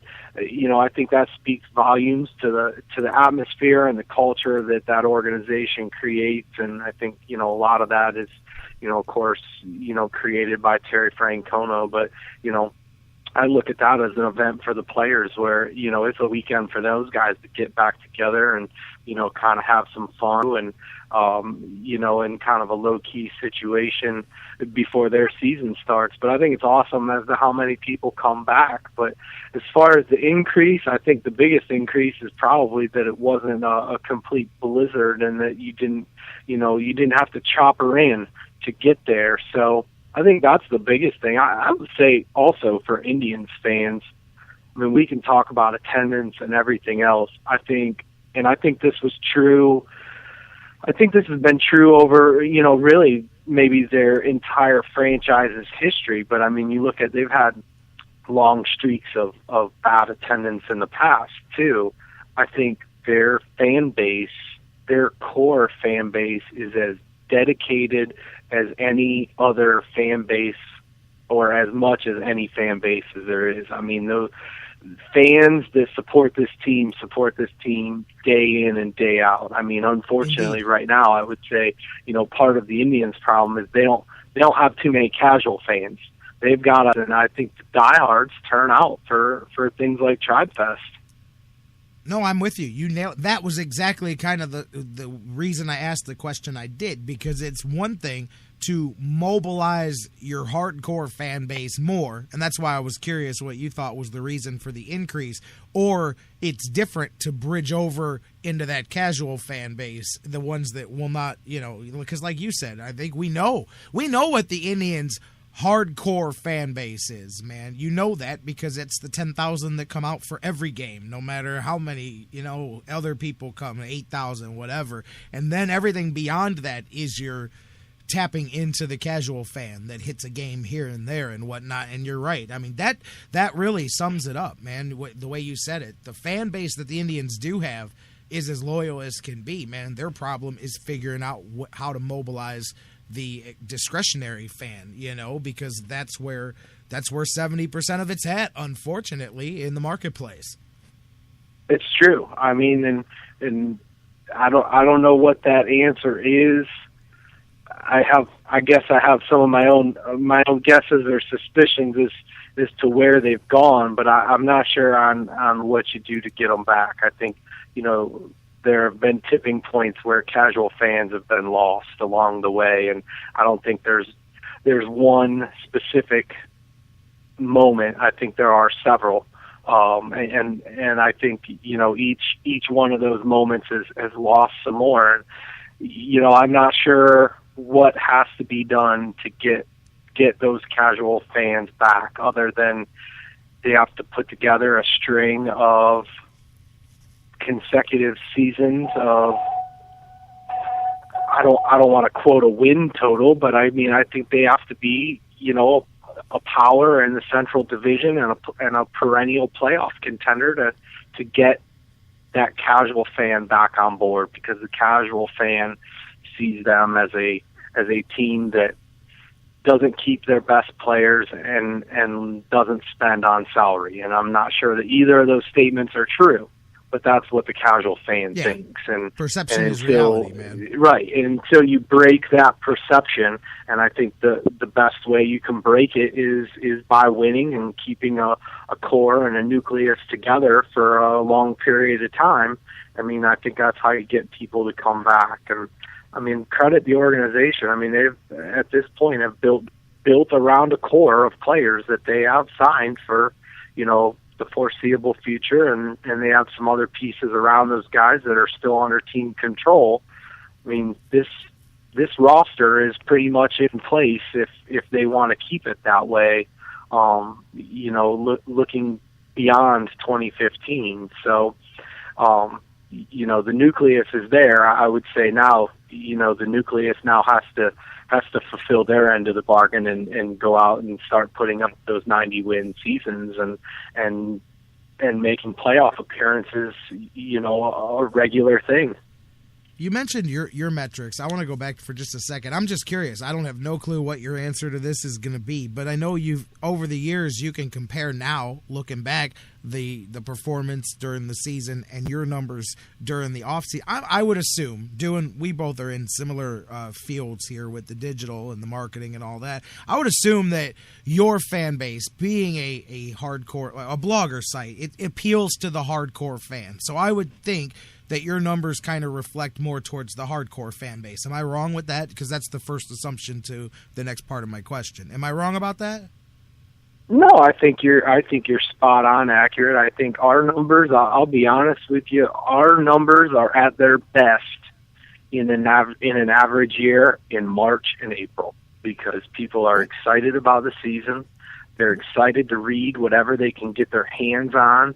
I think you get a little bit more of that casual fan. I know my friends that are casual fans will mention to me, some things that maybe that they'll read on our site or other sites, and they'll ask me what I think, if I agree or disagree or where I come out on an idea, early in the season, because that excitement of a new year is there.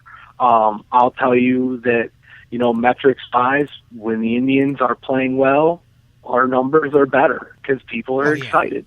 And I can play the role of the common fan real easy when it comes to the Cavaliers. I'm like, the majority of this town, when LeBron showed back up, I was back on the bandwagon, and I've watched most of the games, and I've watched them when they've struggled, and I've watched them when they played well this year.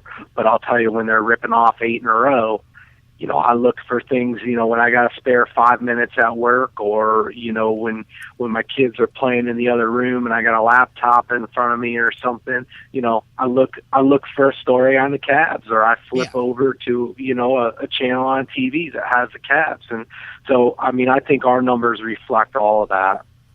Well, the reason I asked is because I was curious how much of a reflection of the casual fan base, because I was just wondering, the last few seasons, what your metrics were and there's the attendance and the fan heartbeat and the pulse with the team. I'm just curious, do you have your stuff down to where you can kind of correlate the kind of off-season response your site had, and not directly the attendance, but does it give you a good idea of what's coming? Has your numbers portended well to where you could look ahead and go, hey, I can anticipate maybe a little more, little less this season in the Indians fan base? I mean, our numbers grow each year. I mean, luckily, I think we have a lot to be proud of on our site, and I think we've been around since the middle of 2011, and I think we're still at a point where we're growing each year, and we're still growing, and we're still becoming an entity that some people are finding. I think the hardcore fan knows that we're there. To maybe get to your point, I think the casual fan is still stumbling upon us.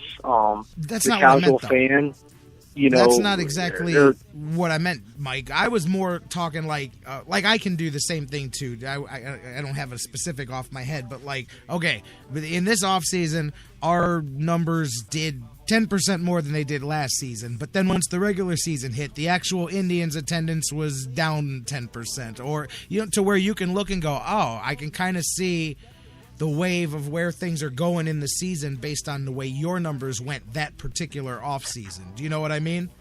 Yeah, I don't think our numbers are too tied to attendance. If I was gonna study it, I would say that I'll bet, without studying it, I'll bet our numbers are closer tied to TV ratings, because I think a lot of people, and we repost things during games too. We definitely get a lot of traffic during games, and I think, and this isn't a knock on the Indians in any way, but I think we all know that the internet and the connectivity until last year there was below average, to say the least. So I think, when we get a lot of numbers during games, those are people that are at home watching the game with their, probably with their laptop on their lap. And so I would say our numbers are probably closer tied to TV ratings. And like you said, I mean, I think we're still a growing site. And so, I mean, our numbers have trended up every year, but I would say they're probably closer tied to TV ratings than attendance. Oh, I got you. I'm just curious. When more people are watching because they're playing well, we get more traffic. I mean, I'll tell you. I mean, in that regard, I mean, you can time to the standings too. I mean, if the Indians lose 10 in a row, I mean, they plummet. If they win 10 in a row, they spike. But you know what, too? That'll be when you get, 10, 15 seasons behind you, you'll be able to look and see, between November and January, we did, 10% more. And that season, the attendance was, and I didn't mean attendance, I meant in total, like the interaction, I guess, But you're right. The more of a sample size you get, the more that it's harder when you're still growing the first couple of years. I tell people that, too, about things on this end, it sounds really good to say, you're up 260% from last year, but the sample size is so small, it just means you grew a whole lot in the last year. You know what I mean? It's not exactly the same. It just means you're doing a good job, that's all. Right. It doesn't, when you're around for 20 years and you have a 250% increase, then you spiked onto something there, But anyways, hey, let's talk a little bit real quick before I let you go. I know you got to get moving here. Super Bowl coming up here this weekend, man, and what do you think, man? Who do you think wins this bad boy, man? I think the Patriots are going to win. I'm with you. I don't know. What's that? I'm with you. Patriots. Okay. All right, man. I don't know if I've ever told you this on the air or off the air. I know I've said several times that I'm not a Browns fan, or that I'm not a very big Browns fan, but I am a pretty big New England Patriots fan. I probably just lost credibility with some of your listeners all of a sudden. I can hear your message board fingers pounding right now. Loser, get them off, dump them. Yeah, who cares about the Indians? You don't like the Browns? Forget you, man. Right. But yeah, I have been this is my story, and I'm sticking to it. I went to college in the late 90s, right about as the Browns were leaving in 99. I was a sophomore in college, and my roommate, I'll I'll stand by this story forever, but my roommate was from the Western Massachusetts area, and he was a New England Patriots fan. And I told people this, story as, sometimes you don't pick teams, sometimes teams pick you. And that's really kind of what happened. For 3 years, there were no Browns. And he was the only person on Sundays that really had a team to root for, and I liked the NFL. And so, in the beginning, I didn't say I'm going to be a Patriots fan, but that's what we watched. And when we went down to B-Dubs and Frickers and Bowling Green, that was the game that we always looked for. And so, we saw more than our fair share of Patriots games. And I always tell people I didn't become a Patriots fan when they were winning Super Bowls. They were 5-11, and Pete Carroll was the coach. So, But that was the team that we watched, and when the Browns came back, I really tried for several years. But I was more interested in how Troy Brown was doing than I ever was Darren Cheverini, and I just kind of stuck. And Tom Brady came on the scene at the same time, and it probably helped my fandom because he had been at Michigan, and I was in BG, and that was a pretty serious Michigan area of Ohio, and that was during the Brady-Henson debate, which I always thought was hilarious at the time because Brady was so much better at Michigan, but they had to let Henson start, so he didn't go join the Yankees instead. So Brady bailed him out every second half after he bombed, and so when Brady came in, I remember my buddy still tells it to this day. He saw Bledsoe go down, and he says they were 0-2 and on their way to 0-3, and Bledsoe got creamed by Mo Lewis, and that was it. He was like, we're done. And I said, and in no way am I claiming that I thought Tom Brady would become a Hall of Famer, but I was like, this is the guy that played at Michigan. He always played good there, and college isn't pros, that's for sure. Ask Johnny. But before we start boxing things up and giving up on the season in week 3, maybe let this guy play it out, and the rest is history. But I've been a pretty hardcore New England Patriots fan since probably sometime around 2000, and that's my story, and I'm sticking to it. And I wouldn't pick against them, but I do really think that they'll win. Yeah, I do too. If I can in any way set my fandom aside, I really think that they have been the best team in the NFL since early in November, with the exception of one loss at Green Bay. They've really been pretty dominant, and they've found ways to win in a number of different ways. And I think Seattle has a good defense. I think it'll be a lower scoring game than what New England's accustomed to, but I don't think that is anything to scare the Patriots either. I think, they have a solid running game in LeGarrette Blount right now, and he's been pretty hot since he's come back from Pittsburgh. And I'm not sure that New England won't at times want to control the clock. I always say they have a drive in the second half that they put the game away, and I call it the FU drive, because they're going to do whatever they want 1 minute at a time and just slowly grind away the clock. And you look up, and the next thing you know, 9 minutes are gone, and they punch it in for a touchdown. And it's not so much that they put 7 more points on the board; it's that they took 9 minutes to do it, and now you're out of time. Now you can't come back from as far clock and all that way when they just don't have secondary threat. I think they can definitely grind it out with Seattle if that's the route they have to go. But I like the Pats, some kind of, I would say a 28-21 type game. I think it'll be close. It'll be a good game to the end, but I expect New England to win. I'm with you. I got the Patriots pulling this one out for sure. Going to upset some Seattle fans, but hey, Seattle's still a great team over there. I just think New England's a little fired up here. They got a little chip on that shoulder after all the BS here the past 2 weeks. They're going to go out there and say, hey, that's fine, man. protect the footballs, lock them down, just get them on the field because we're going to win this game and shut everybody up. It'll be interesting to see. I got to tell you, Mike, you killed yourself in the last 3 minutes. You not only said I'm not a Browns fan, but waxed on a little bit about Michigan too, man. I'm sorry. I'm not a Michigan fan. If you're seen in public, you may be in trouble. I know. Yeah, I'm a sports fan, and whatever's on around me, I'll glom to. No, I'm with you, man. Bowling Green's a big. That's Northwest all area, the talk, man. Brady or Henson. What a silly conversation it is. Think about it now. They were having hours and hours of Brady Quinn versus Charlie Fry talk, except we're talking Tom Brady and Drew Henson. Yeah, Drew Henson was Brandon Whedon when he was just a little kid. Oh, my man, Mike Brandyberry, didthetribewinlastnight.com. Good stuff, man. We'll catch up next week, and we'll talk as they pack up the truck. We'll start talking some Tribe, my friend. Sounds good, my man. We got to talk about these Pacoda rankings next week and where the Indians are projected, because they're projected to be very weak ago, where I didn't really like any team. Neither does the computer. They have the Tigers winning the division at 8, a little low, but goes along with my thought that it's not really a deep division. It's just a lot of teams that have some flaws. What scared me was the old Indian uprising happening again. I saw the article about the Indians' secretly great starting rotation, and I said, oh, man, this is Joe Carter and Corey Snyder on the cover all over again, man. Here we go. But, we'll talk about some of that coming up next week, man. We'll talk some baseball, warm things up.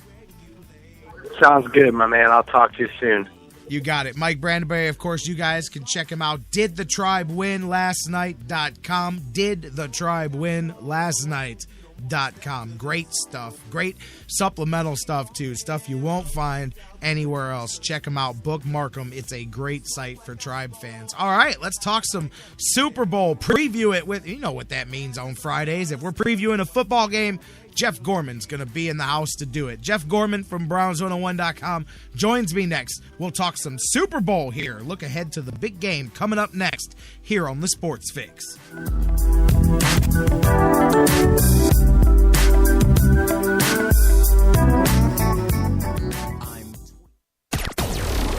I'll tell you what you're gonna do, brother. You're gonna listen to the Sports Fix, cause Yoda said so.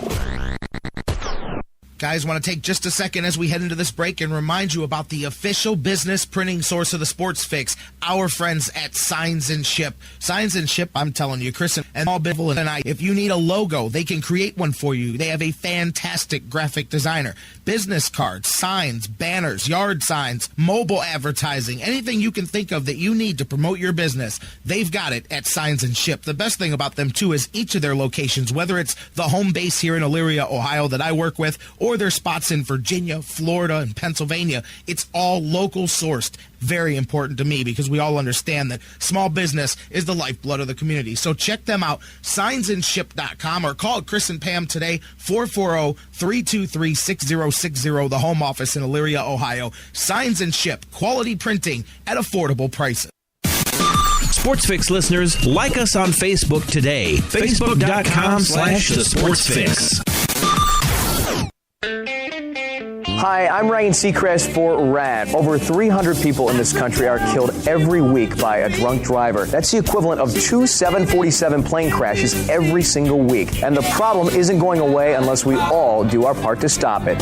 So if you see someone who's about to drive after drinking, get the keys. Don't leave it up to anyone else.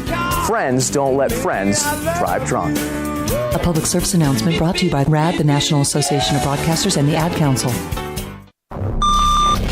Fantasy sports lovers, you put so much time, hard work, and effort into playing week to week that it quickly stops being a fantasy and starts getting real. Real time spent making real decisions, creating real victory. I'm the greatest man in the world! And when the smoke clears, you want to show off those victories with a real prize. I mean, a really real prize. Yeah.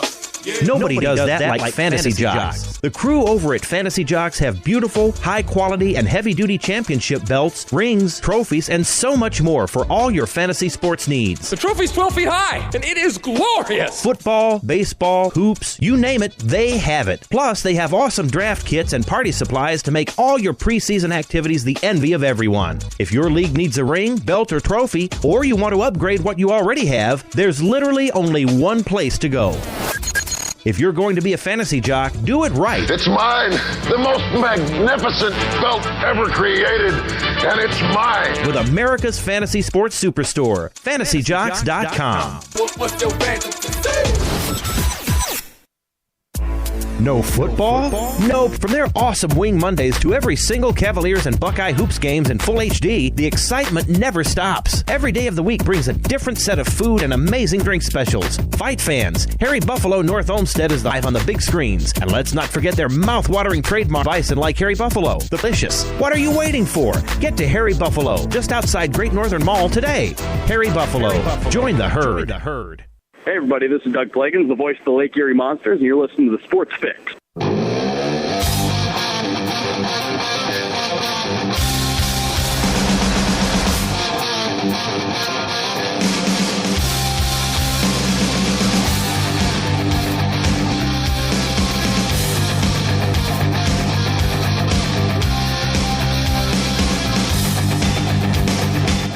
Welcome back on the wild side. Clearly you are, if you're listening to the Sports Fix, baby. We don't do it like anybody else, and that's our story, and we're sticking to it.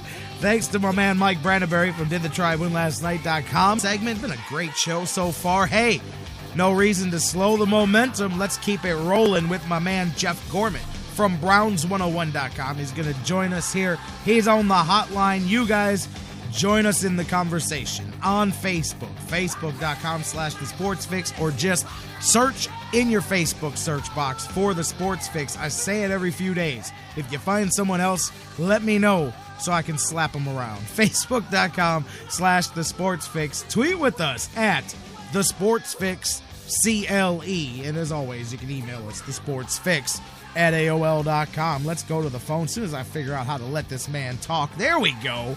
Jeff Gorman writes for Browns101.com. He's here every week on the show. If there's a football game to preview, that's the man who gets her done. There's only one game left to preview. Super Bowl 49 on the horizon here. Let's talk about it with Jeff Gorman from Browns101.com. Jeff, how you doing today, buddy? I am doing great, J-Rocc. The weekend's almost here. The Super Bowl's almost here. It's a perfect time to get together with family and friends and eat until you bust, and it's just holiday.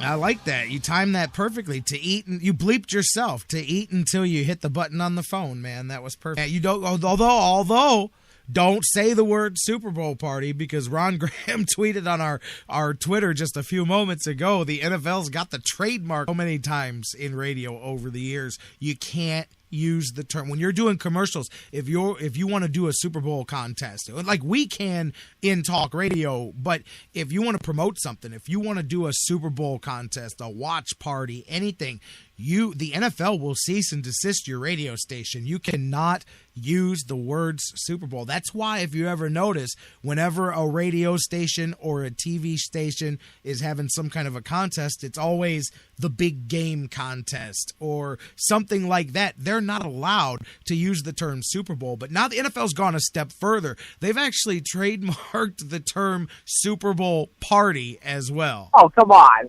I'm serious. Ron tweeted it out here just a little bit ago here as I was checking the tweets during the break. And I believe him because they've done it with other things like that. I'm serious. But yeah, you could not actually bowl. You cannot, because the NFL owns that and they're very protective about that, man. And but isn't that nuts? Like, you're promoting them. At the end of the day, you're promoting them, and yet still they got a problem with it. So, but that's why you'll always hear, hey, on so-and-so radio, hey, join the big game contest. Enter your predictions for the big game, because if they say Super Bowl, they'll get cease and desisted by the NFL. Right. I mean, I'm just driving around and I'm seeing it like on these signs. Come in and get your wings for the big game. It's like everybody's afraid of the NFL's lawyers. Now you see why. Now you see why some people don't even think about that, because the first time I heard it, I had done a commercial, and it was something. It wasn't even about the game. It was about an event where you could watch the game, and I had to recut it. That wasn't even the main thing. That was just like a supplementary thing you could do, and they were like, no, you got to say big game. And I'm like, well, what do you mean? It's the Super Bowl. Like, you're allowed to call it the Super Bowl, because you're allowed to say World Series. You're allowed to say NBA Finals. They were like, no, you have to recut that and say big game, because you cannot. The NFL is very protective of the actual term Super Bowl. Only the NFL and their people that have their rights and affiliations are able to use the official term. And sure enough, I had to cut it so that it said, and you can see the big game on the TV screen or whatever. But yeah, and I just thought, man, that was so innocuous. But yeah, so that was my introduction to that. And so whatever. Hey, man, this is a league that they can't figure anything out. I'm telling you, they got more money than they know what or another, man. And meanwhile, they found a way, as I repeat again, to have one of the better Super Bowls in quite some time lined up, and they found a way to make sure everybody talks about everything but the Super Bowl. Exactly. It's like they can't even get out of their own way. I wouldn't be surprised if March Madness did the same thing. You're not allowed to say March Madness. It'll be the big bracket or the big tournament or something. No, you're right. Now, actually, that's the other one. The March Madness is the same way. If you guys have ever wondered why you don't see that term used as well. I was just kidding. No, March Madness is another one. They're also very protective of that actual March Madness phrase. Technically, now I guess some radio stations maybe don't worry about it, because again, somebody has to find you, but they do. They have people whose whole job it is to track down the usage of their trademarks. But March Madness is the other one where you cannot actually specific. You have to you can call it a tournament pick'em, or you can call different things like that. But March Madness itself, technically, that's the same as the Super Bowl. But I don't believe they go as far to carry it out as they do. But isn't that ridiculous, man? At the end of the day, you're promoting their products, Right. Like, so you should want that. You should want those words on everybody's lips. Super Bowl, right. Super Bowl, Super Bowl, Even if we're promoting our contest and our segment for Jeff and I to talk Super Bowl, we're still saying Super Bowl, and we're still talking about something that's going to potentially drive people to watch your game and allow you to make billions of dollars. I'm not making anything off of it. Even if I use it in a contest, you know what I'm doing? Giving stuff away. I'm not making anything off of that. So it's just funny, but whatever, man. But yeah, so be careful, man. When you send out invitations, man, don't let the NFL see those things. You better invite them to the big game party and not the Super Bowl. That's right, party. The big game festivities. But it is a big game festivity. By the way, what festivities do you have going on? What you got anything special planned? Well, we're gonna have our traditional going over to my dad's and watch on the big screen over there. Well, as long as we get all our chores done. Pretty simple there, but yeah, should be a good one, man. Let's not do what everybody else is doing. Let's talk about the game itself, the actual football game. Bill Belichick, Pete Carroll, opposite sidelines. There's so many storylines in this one. The Patriots, all the controversy, some of it deserved, some of it not, that they get, and all of that here. But as we just said, Mike nailed it in the last segment. I know he's a Patriots fan, but they've been the best team in the AFC, no doubt, for 3/4 of the season now. Seattle is just on the back end of a 2-year run that's just been amazing defensively here, man. There's all kinds of storylines. I mean, that Seahawks defense gets, 2 years. If you're looking to be great at something and put a legacy down, man, there's not a lot of better ways to do it than to beat your era's number 1 and number 1A Hall of Fame level quarterback candidates that the Seahawks are trying to do here by beating Peyton Manning and then following that up potentially by beating Tom Brady, man. Start there. I mean, obviously that would be the exclamation point on the Seahawks defense and what they're trying to do. And I mean, either way, they lose this game, I still say this 2-year run by the Seahawks defense goes right up there with any 2 years of, I mean, you can put them in the top 5 or 6 different, groupings there. But what do you think about that attempt first defensively? And then everybody says defense, Seattle. I say again, you're talking about a guy who is the architect of the Belichick, right off the Parcells coaching tree. That's all defense coming down from the top on down. So it's not like New England is any slouch defensively either, man. Start defensively, though. Where are you at on this thing, especially Seattle and what they're trying to do? Well, they basically they're pretty much trying to burnish that legacy, like you're saying. Just think about how the 1985 Bears defense that actually destroyed, the Patriots in their Super Bowl. Destroyed. Of course, people went crazy talking about how great that defense was. They only won one Super Bowl. In fact, I think they only went to one Super Bowl, that Chicago Bears team. Just imagine, and so the Seahawks are already ahead of them considering the fact that they made it back to the Super Bowl, and you just can't discount how they destroyed the really outstanding, vaunted Denver Broncos offense last year. And so they're going up against a team that isn't as fierce an offense as last year's Broncos. Now, the only difference here is that their secondary, of course, is very banged up, with Richard Sherman and Earl Thomas and Cam Chancellor. They're all coming off injuries, but, they're going to, lace it up and tape it up and just grit their teeth through it. I think they're going to be pretty much just fine. And you talked about the similarities between these teams. Of course, you've got the Seahawks trying to become the new dynasty against the Patriots trying to sort of polish off their dynasty from 10 years ago when they won, 3 Super Bowls and try to make it, number 4. Of course, it's with Brady and it's with Belichick. And of course, a lot of different characters now 10 years later. But, these teams really have a lot of similarities, and I think they're going to do a lot, of the same things. They're going to try to beat each other the same way since we're talking about defense, since both teams really have their strengths in their secondary. Talking about, like I said, with Sherman and Chancellor and Thomas for the Seahawks, but then, of course, over on the Patriots side, having Brandon Browner and Darrelle Revis, I mean, those are two of the best right there. So it's going to be a matter of both of those vaunted secondaries trying to shut down the wide receivers of the opposite teams. And, of course, the Patriots and the Seahawks have, I would say good but not great wide receivers. And I think that both of those secondaries are probably going to neutralize both of those groups of wide receivers. And it's going to come down to the running backs. And in, of course, the Patriots case, it's going to come down to the tight end, Gronkowski.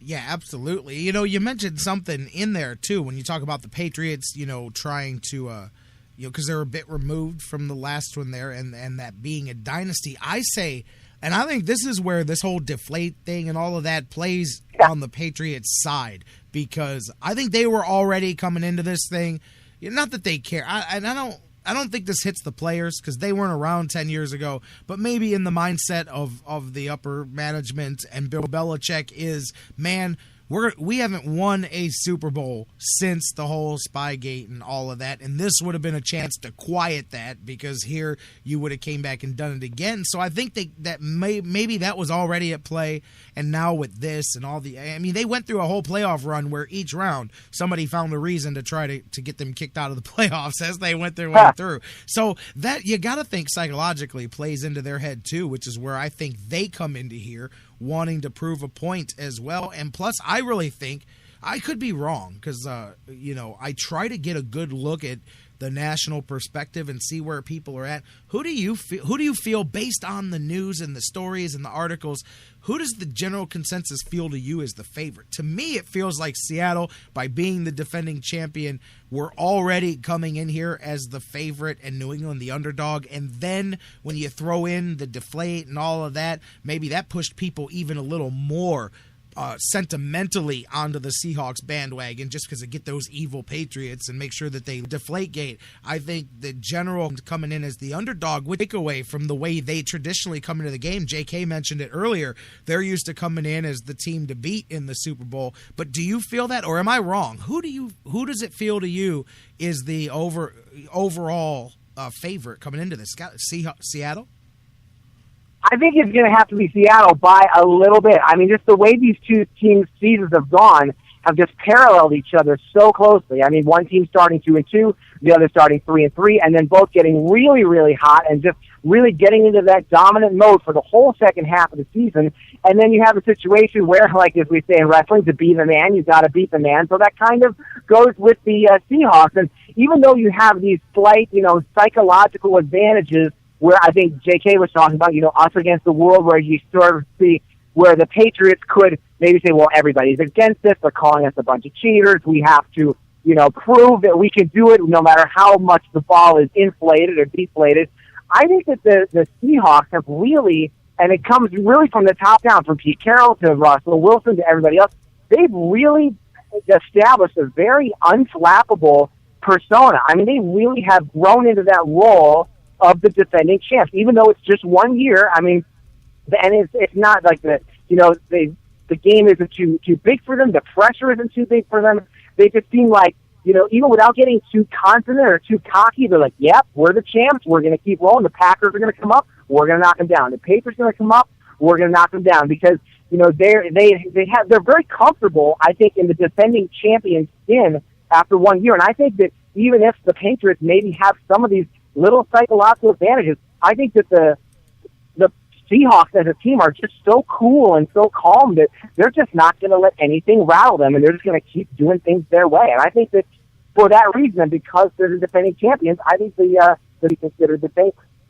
No, and I'm with you there. I think that's going to be something interesting about both of these, because I think you got two squads that are going to be coming in here ready to go, but nonplussed by everything. Obviously a Patriots team that, at least at the top, as far as the leadership, some of your key spots, a team that's done that. Although and then Seattle coming off of already doing it here the year before. I'm with you. I don't think you'll see like a sloppy game. I don't.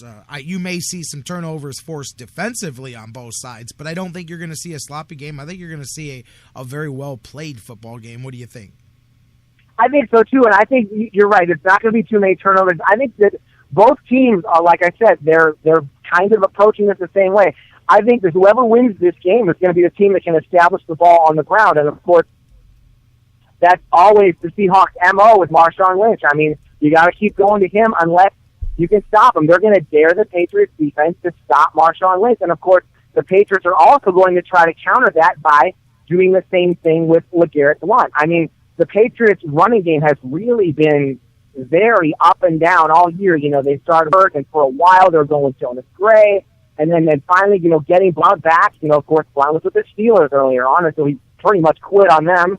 But last week, or rather 2 weeks ago against the Colts, Blount just ran all over the Colts. Now, it's not going to be that easy to run all over Seattle, but that's what they're going to try to do, because if there's anything that the Seahawks have been, slightly vulnerable against on defense, it's the power running game and the tight ends. If you go back to the very first game of the year, it was Antonio Gates through the air against Seattle's defense. And so I think that, pretty much the two main weapons for Brady and the Patriots are going to be Blount on the ground and Gronkowski through the air.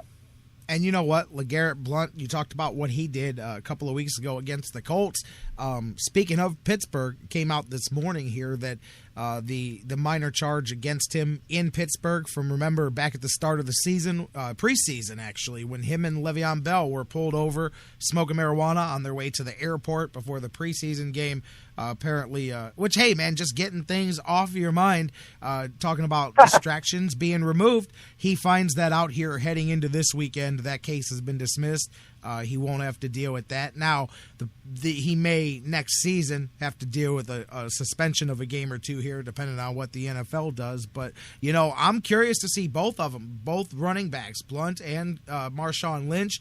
That's their bread and butter, man, and how they make it happen. But both teams are good defensively. I'm curious to see if Blount, I don't think he is, if he's going to find the real estate and be able to grind up chunks on this Seahawks defense like he was against the Colts. Clearly, that's going to be a different situation there. Same thing on the other side, and I'm curious to see. I want to see how both teams scheme. I want to see defensively who, I mentioned this earlier in the week, who primarily handles the responsibilities of Gronkowski and especially on the Seattle side. And on the other side, how defensively, how the Patriots go about handling the defense and spying on Russell Wilson and still being able to handle. I mean, there's a lot of issues there, but, as we know, each coach and each defense here is very good at taking away what the other team wants to do, making them do what the defense wants to do. I think we're going to see a lot of that here. I mean, we saw, for all the talk of the comeback, we saw what Green Bay was able to do. I mean, Russell Wilson, they struggled there a lot. I see that as a pretender, and that's why I've already said I'm picking the Patriots, but I see that looking back as, man, I can see a similar storyline playing itself out here in the Super Bowl, much the way the first 3 quarters of that game went for Seattle the other day.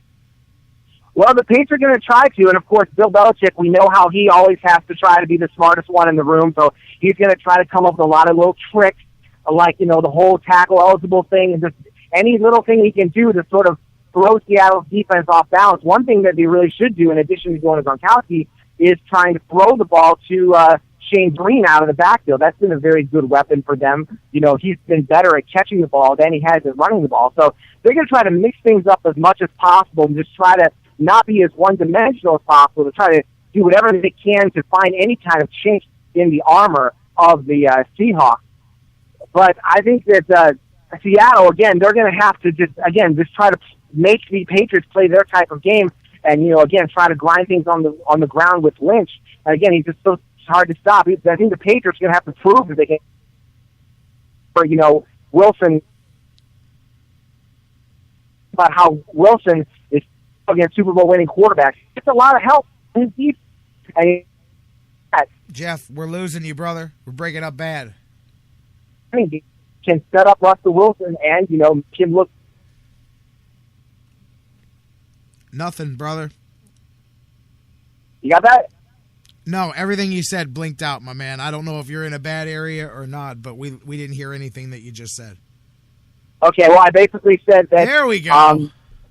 Okay, I basically said that, Seattle's going to have to go with its bread and butter pretty much of using the defense and the running game to make Russell Wilson look good. That's really been the key behind him being 10-0 against Super Bowl winning quarterbacks. I'm not saying that Wilson is getting everything handed to him on a silver platter, but the rest of the team is really making it as easy as possible for him and putting him in a lot of high percentage situations where sometimes if he has to, take off on his feet, then that's another wrinkle that the Patriots defense can have to watch out for. And when you think about it, the Seahawks really played a very bad game for almost the entire game last year. Last game 2 weeks ago, down 60-0 at halftime, and they still managed to hang in there and come back and win. And that's the unflappable attitude that they have that I was talking about. I think that really is going to, we talk about psychological edges. I think the way that the Seahawks were able to come back and win that game after having everything go wrong for 55 minutes, I think that really is going to give them a lot of confidence to say, you know what,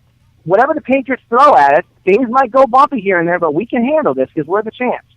For sure. I'm interested in seeing, too, in the trenches, the offensive and defensive lines on both sides, how they match up. Can that offensive line for New England handle that pressure coming up just from the front alone from Seattle? And then will they? Because if both sides do, then it'll be who's able to get pressure by using the backers and the different schemes. But just in the trenches, who wins those wars? I mean, that's any football game, but I'm curious to see in this one how, especially that Pats offensive line holds up there in there. Going back to something we were talking about earlier real quick, about who's the underdog, who's the favorite. I don't put a lot into the point spread because the point spreads are rigged to jump one way or the other. Like Vegas wants even money on both sides. So they set a line that's it's like a bait and hook. They want you to jump at it so it moves the line the other way. Right now, technically, the latest I saw by Bovada has the Seahawks 2-point underdogs in this one and the Patriots as the favorites. But, again, I don't put a lot into that. I'm with what you said. I think most people, prior to the Deflategate thing, had the Seahawks as a slight favorite. And sentimentally, after Deflategate, I think the majority have the Seahawks as their favorite because they just want to see Bill Belichick and the cheating Patriots handed their just due. And, by the way, I have not gotten on this, and we don't have to do a ton on this, but while it's so easy to point to the Patriots and everybody says, cheaters, cheaters, cheaters, I'm just going to play devil's advocate.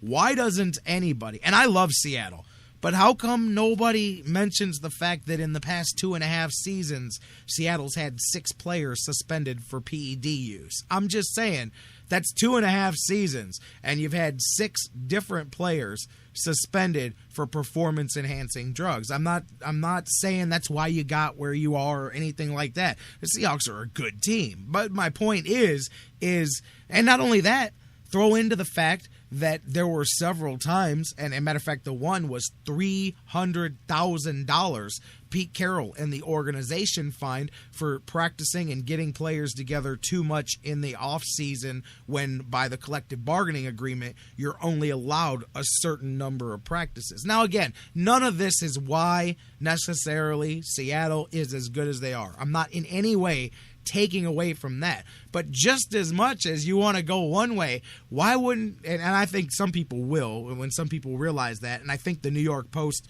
brought this up earlier this week. Think about that. When you look at Bill Belichick gaming the system and looking for a loophole, well, to me, the same thing, blatantly cheating is going out of the rules and practicing too much, which you would think there's nothing wrong with that, except the other teams aren't doing it. All I'm saying is Seattle has their own recent track record of six-figure fines and multiple players suspended for steroids or different PED usage. And I'm just saying that is every bit as controversial as anything else, but people don't jump on that because it's not Bill Belichick and it's not the Patriots. And again, it's not Spygate, because I still go to people and go, what else you got? I just listed more provable violations by the Seahawks than you can say for the Patriots, because all you've got is Spygate and these things that happened during the playoffs here this year. Other than that, you don't have a ton other than just sour grapes in a lot of it. Now, obviously, Spygate's a big thing. I'm not trying to brush that under the floor. But again, I don't know if you were even aware of that, what I brought up about Seattle. Wouldn't that be equally as controversial when you're looking at how that team came out of nowhere and stormed the league the last few seasons? Right, that's a very good point. That is something that hasn't been, it hasn't really been inflated, no pun intended, by the means kind of stick to Bill Belichick. Of course, when you have a previous scandal called Spygate, and then you have some other kind of, if we have two scandals and have the word gate attached to it, you end up coming off as a sneaky person. You kind of end up becoming, people kind of sort of treat you like Richard Nixon. And that's the way Bill Belichick is coming across. Of course, very successful. Just like in 1972, he would have won handily, even if he hadn't cheated, but he just couldn't keep himself from cheating. And of course, doesn't look like Belichick is going to have to do a terse one line of typewritten resignation. But it's funny how the way that these two scandals came out is just really the whole white hat, black hat thing really has gone in favor of the Patriots as the black hats, and it sort of sets up the whole champs versus cheater storyline. And of course, somebody's got to be the good guy, and it seems like that ends up being the plucky, strong defense, and of course Russell Wilson, nothing wrong with him. But you're right, people, don't pay very much attention to the legitimate scandals that you just pointed out on the Seattle side. Just saying, playing devil's advocate, we can go both ways with this thing. But as you said, they don't carry the taint of the Pete Carroll, and that's the other thing too, is that somehow the if you're looking at the angel and the devil in this Super Bowl, it's Seattle, and then the devil is Belichick and the Patriots. But Pete Carroll is far from a good track record of playing above the rules. All the stuff that we're talking about in Seattle, all the stuff back in college, man. I mean, but somehow people are acting like the gentle old man and his proud Seattle team on the other sideline are battling the evil. They do. I get it. He's got the Silver Fox thing going, but they'll frame it like Pete Carroll and his plucky group of outspoken athletes is going to go represent against the evil empire of Bill Belichick and those evil Patriots. Man, Seattle's they all are. It's the old expression: if you're not trying to get an advantage, then guess what? Somebody else just got one over you. That's how sports works. That's how business works, and it's not cheating, man. It's not, or maybe it is, but if it is, they're all doing it. So it's something but it's just amazing. I don't even care about any other team. Just this game, how you've got two teams and one has more sketchiness in their recent history that nobody even talks about. They just go, oh, look at the other guys. That's kind of funny to me. Yeah, ask all the Pac-10 coaches how squeaky clean Pete Carroll is. You'll probably get a lot of people Reggie shaking Bush. their heads, a lot of derisive laughter, and a lot of four-letter words. Ask Reggie Bush. Ask the Trojans how long it took them to dig out from under the wreckage of Pete Carroll and what he had going on there, man. He escaped back to the NFL, self-preservation at that point, man. And since he's come to the Seahawks, like I said, half a dozen guys since he came over nailed for performance-enhancing drugs. Is that a coincidence? I don't know. But nobody's jumping up and down and asking the Seahawks. And then you know what was funny? Nobody's drug testing them, but I did notice that Marshawn Lynch got mad the other day. Or not Lynch. Who was it? The player's escaping me. But they got randomly drug tested, the Seahawks, the other day before the Super Bowl for HGH. They got the blood draws. And somebody was making a big deal out of how it was unfair that they got randomly flagged, and they were suspicious about how the Seahawks got because I guess in the offseason, they randomly pick 8 teams, and then they randomly pick 6 players off of each one of those teams.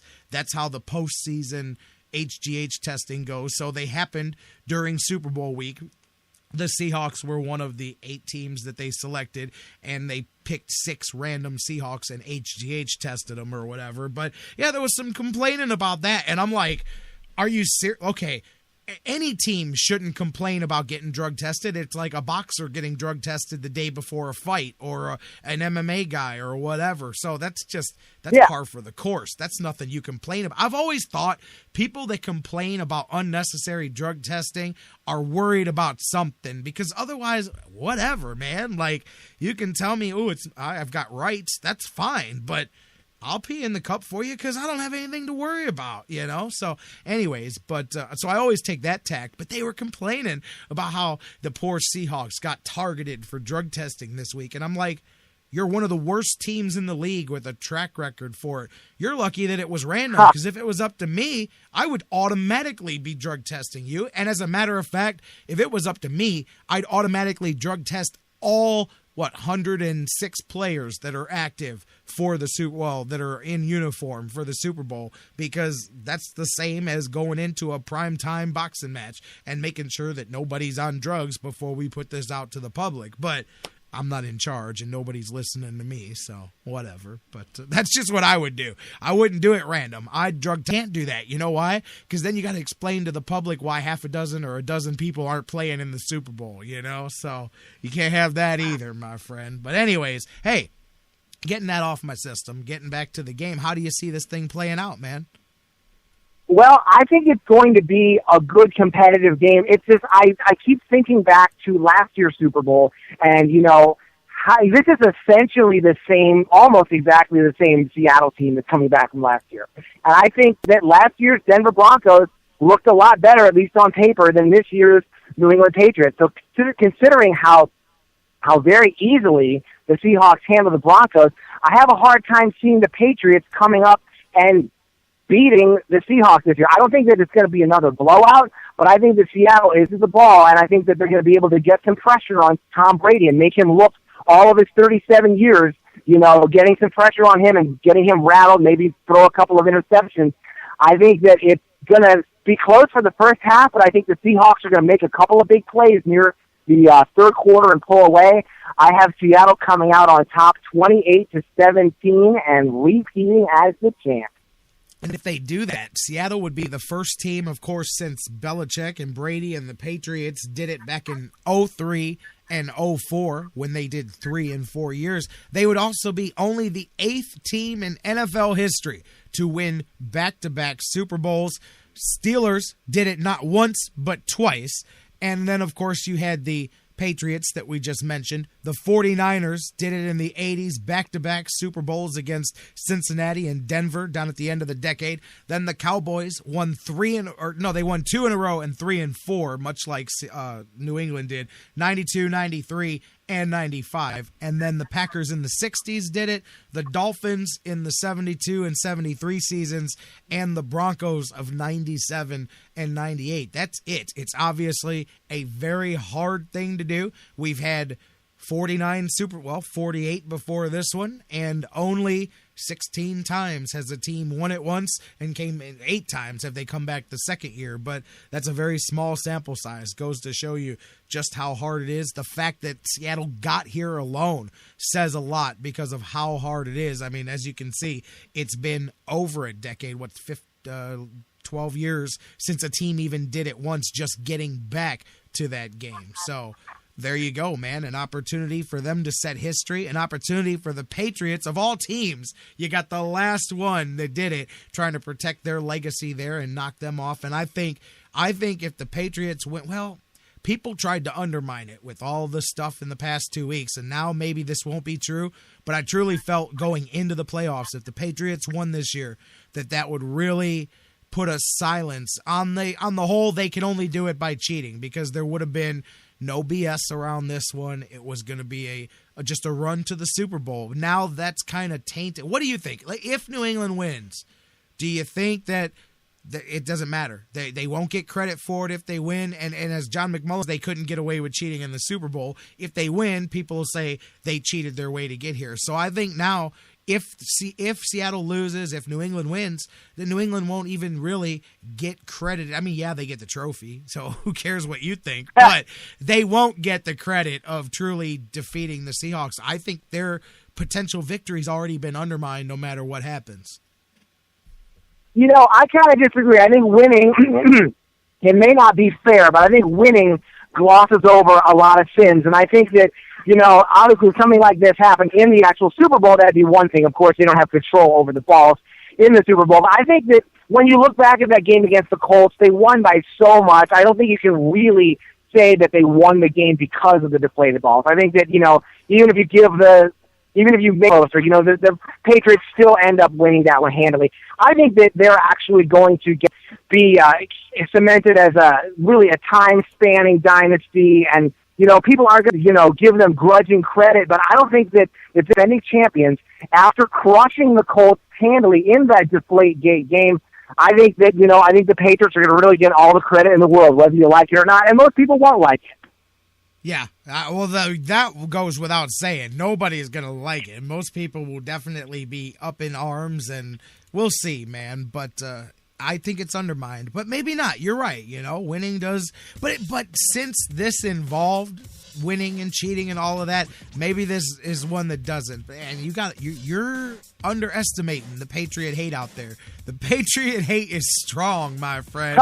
I mean, if the Seahawks bus showed up late to the Super Bowl this weekend, that would be enough reason to discredit the Patriots if they win, let alone the fact that people think they cheated their way on into the Super Bowl here, man. So, I don't know. Maybe we should have done it pro wrestling style, man. Maybe they should have done a round robin this weekend, or maybe we could have brought back the Colts and the Ravens, and they could have played each other, and then the winner of that one, we could have had a +1 game. Then everybody would have been no, it's stupid. So stupid. But, anyway, yeah, keep it bringing teams to be like a Royal Rumble. Yeah, you know, let's just have a 4-way dance here, man. You know, you guys play, we'll switch teams every quarter. It's so stupid. Whatever.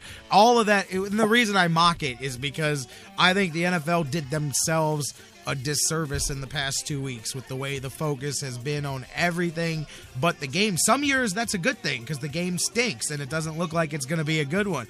This was one year of all the years, all I would want people talking about is the football, and they got everything else, man. Roger Goodell's out there right now dodging questions about Ray Rice and answering questions about putting an NFL team in Las Vegas. I mean, of course, because the bottom line is the bottom line with the NFL, man. And I'll tell you, man, they'll continue. Well, whatever. They step into one landmine after another, man. That's the problem. Some people have more money than they know what to do with, and they run themselves right into problems, man. The NFL is, Mark Cuban, remember a couple years ago when he said, man, hogs get hoggy and pigs get slaughtered when they get too fat. And I don't believe the NFL will ever self-implode, but I do believe they've reached a point, and you're starting to see it now, where they are too hoggy, and where the excesses are becoming egregious, and people are starting to say, hey, these guys they want their cake and they want to eat it too. And then I think that there's some bad political PR years coming over the next couple years for the NFL. I don't think they're done taking shots. I think people are going to start digging skeletons out of the closets of more of these players, especially this offseason, because we haven't had an offseason since the big explosion with Ray Rice and Adrian Peterson, to where now more people are out to get the NFL. And I don't mean that like they're out to get them, but there's more people who are now going to get a shovel and start digging for things to go after people with. And that there's a lot of free time in the off season for people to go digging up skeletons. So I think the NFL has only just begun to deal with their own avarice for the next couple of years before they rein this thing back in.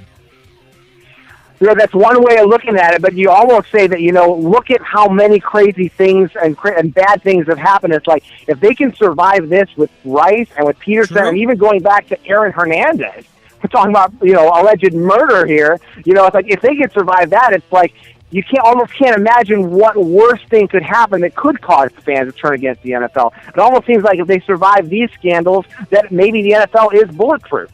Yeah, well, that's a great point, too. And I think, but see, that's the thing, is when you're bulletproof, eventually that makes you so cocky that you do step into a big one here. I thought maybe that was what was going to happen here this season. Dude, real quick, you mentioned Hernandez. Have you been seeing the first couple of days of his trial and that stuff going on? I got to tell you, I'm not going to go conspiracy and say, hey, man, the rich athlete's going to get off, because they've got 2 other murders to try him for after this one. But, man, one after another, that judge shot down a whole lot of different evidence and things in his case that's making the prosecutor's job a whole lot more difficult. Now, I believe they're still going to convict him on this one. And like I said, even if not, they haven't even started to try him for the other 2 murders that he's accused of yet, too. But I'm watching it and going, man, I'll tell you what, man, they're making it difficult on the prosecutors here. That's one of the, just a stupid little thing, that's one of the disadvantages in our legal system. All the good lawyers, not all of them, but so many good lawyers go to the defense side because that's where the big bucks are at, man. I mean, prosecutor offices don't pay a ton of money, man, so you get people that have a good spirit and want to put bad guys in jail, but sometimes the crafty ones end up on the other side of the table. And I just watched that defense lawyer. He's already gotten quite a few things stricken from this trial where I'm like, boy, I mean, he got the text messages thrown out. He got, what was the other one? A big one yesterday. Another piece of evidence that he got disclosed from the trial yesterday, where I'm going, man, they really are making it an uphill battle here for that. And sometimes you do wonder, man, is it because, of who he is and what he's got? And again, he's not getting off. This isn't going to be an OJ thing there. He's going to jail. He's going to jail no matter what on the weapons charges. Like, the weapons charges on this case alone are going to put him in prison. And then even if he happens to get exonerated for this murder, like I said, the 2 Boston ones are still coming after this one. They haven't even filed those charges yet because they wanted to wait to make sure that they wait till this one's over.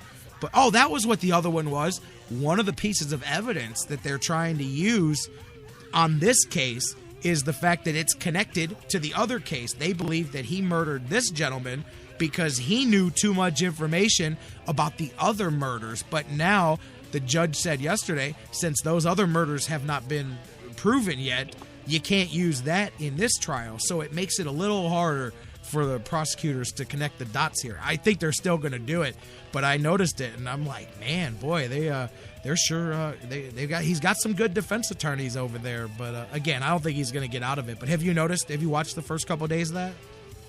I haven't really seen that so far, actually, but the good news is that the whole legal system is designed to make sure that you don't wrongfully get sent to prison. So if you really do get convicted, even if, X, Y, and Z get thrown out, you really must be guilty. And sometimes, even as in the case of OJ, you have to wait until something else happens, something a little more easily provable, like the robbery in Vegas, and that something is going to put you behind bars. Like you said, the weapons charge is going to at least do it here. So at least all of us have this kind of a strong legal system, and if you end up going to jail, you really are guilty.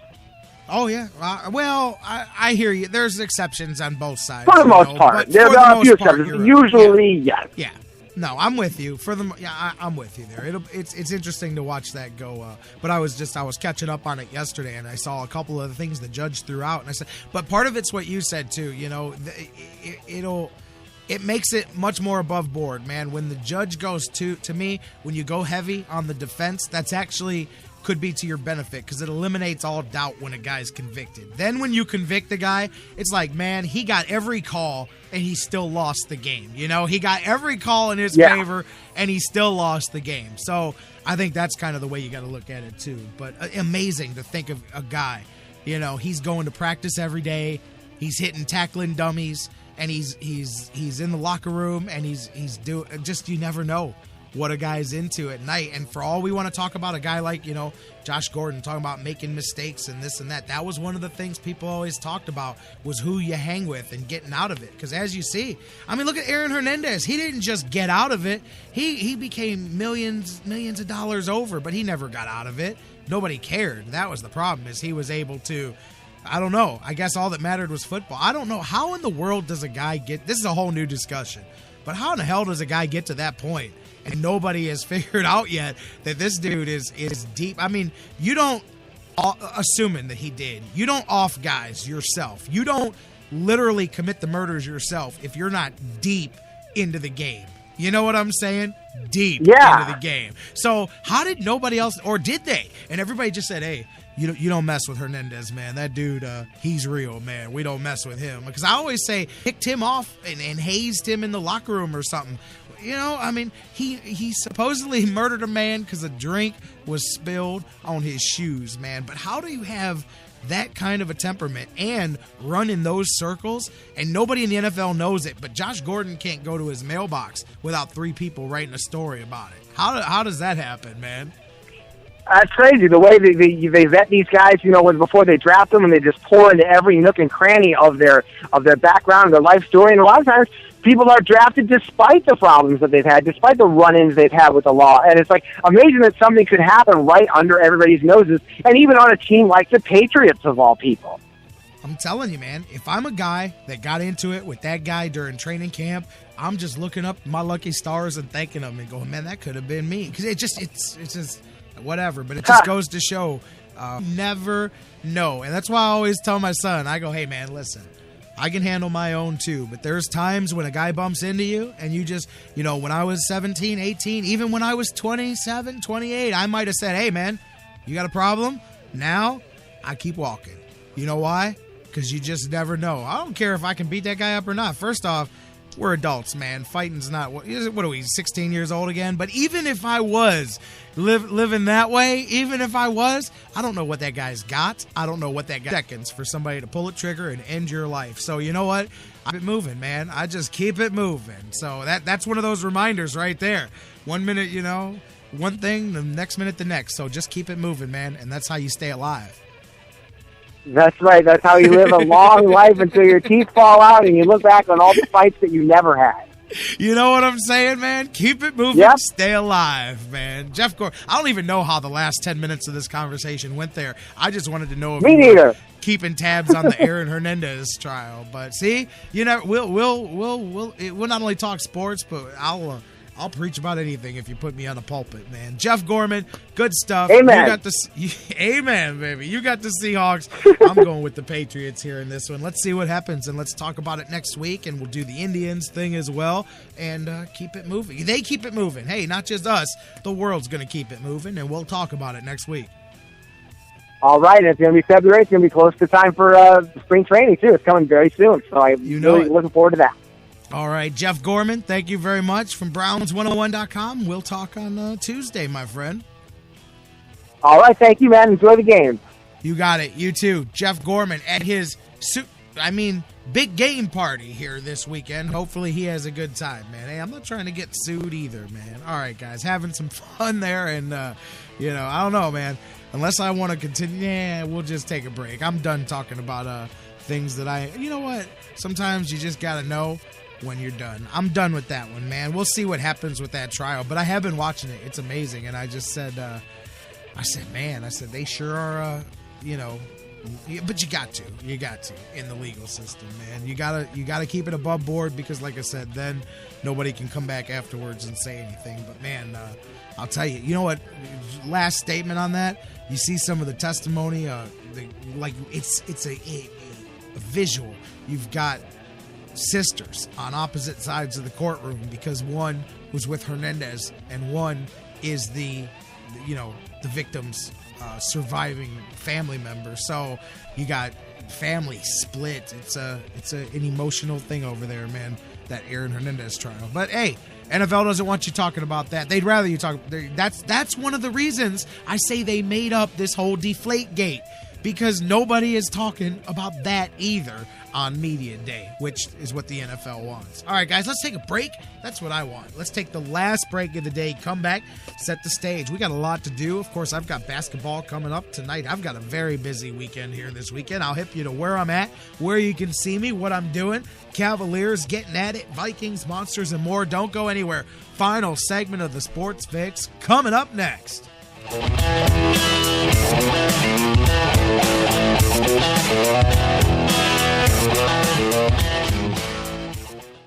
And now, a very special announcement from the Sports Fix. Black bears weigh between 200 and 500 pounds. Brown bears weigh between 300 and over 1,000 pounds. Black bears run away from you.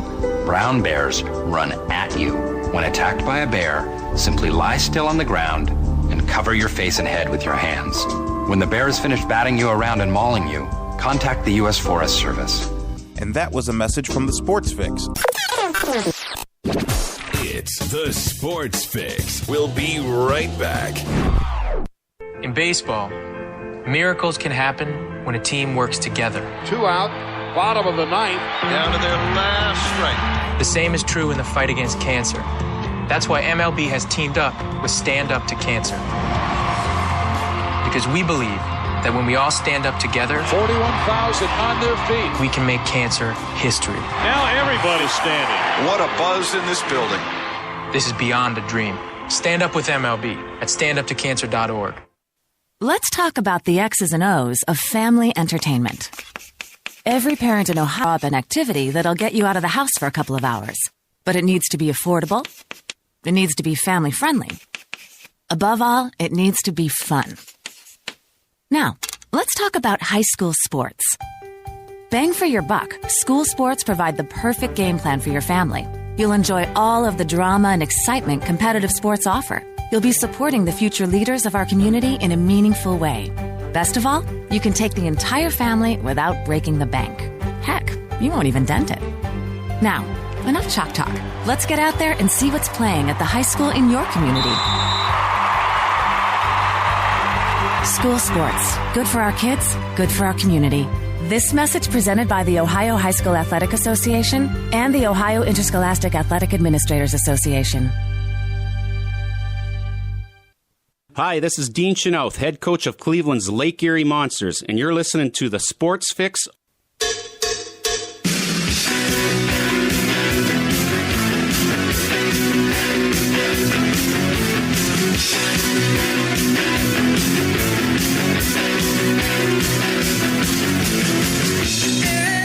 Welcome back to the Sports Fix, wrapping it up for the week, you guys. Thanks for being with us. Speaking of thank you, thanks to Jeff Gorman, last segment, for joining us here, talking a little Super Bowl and more. You know what, too? We were, seriously, talking Aaron Hernandez as I came to the break. An update, just a little note that I caught on that during the break. They had to have a little sidebar here this morning because as they released the jurors for the weekend, there was a question of whether the jurors would be allowed in their sequestration to watch the Super Bowl this weekend. And so the judge had to actually rule on that here today. He did say that the jurors can choose to watch this weekend's Super Bowl, but they must be vigilant and take certain precautions to avoid being exposed to any information about Hernandez. So I don't know what that means any more than you do. I would assume that means if they start talking about Aaron Hernandez on the TV, you have to turn the channel. I don't know, but I don't know how you can. I mean, unless they're gonna have to watch it like with a bailiff or something, maybe, or something like that. Maybe how they do it. But anyways, that was how serious this is. They had to question whether it was to cause some impartiality towards or against Hernandez if people were allowed to watch the Super Bowl, because then you're reminded that he's this big famous athlete and you start to think, oh, so but apparently that question was answered. That's where they're at with this thing, those kind of deals, man. But there you go. Jury will not be deprived of watching the Super Bowl, man. Speaking of not be deprived, boxing fans, and I brought this up here, man, I'm one of them, looking to see it, will not be deprived, at least according to Bob Arum, of Pacquiao and Mayweather. Pac-Man and Mayweather have, according to all people who have talked and spoken about this on and off the record, have agreed to all of the pieces of the deal that need to be done. It's down to, and they had a private meeting the other day. We talked about them being at that Miami Heat game, but then after that, the two traded phone numbers at the game, and they actually got together the next morning in the hotel room, just Pacquiao and Mayweather, for about an hour, and hammered out all the final details. According to Pacquiao's people, there were two specific things that were holding it up, and it had to do with the broadcast contracts, because Pacquiao's an HBO guy and Mayweather's a Showtime guy, so they had to work out who makes what and does what on the broadcast. But according to Bob Arum, Mayweather's side agreed to give in on those two things that they needed done.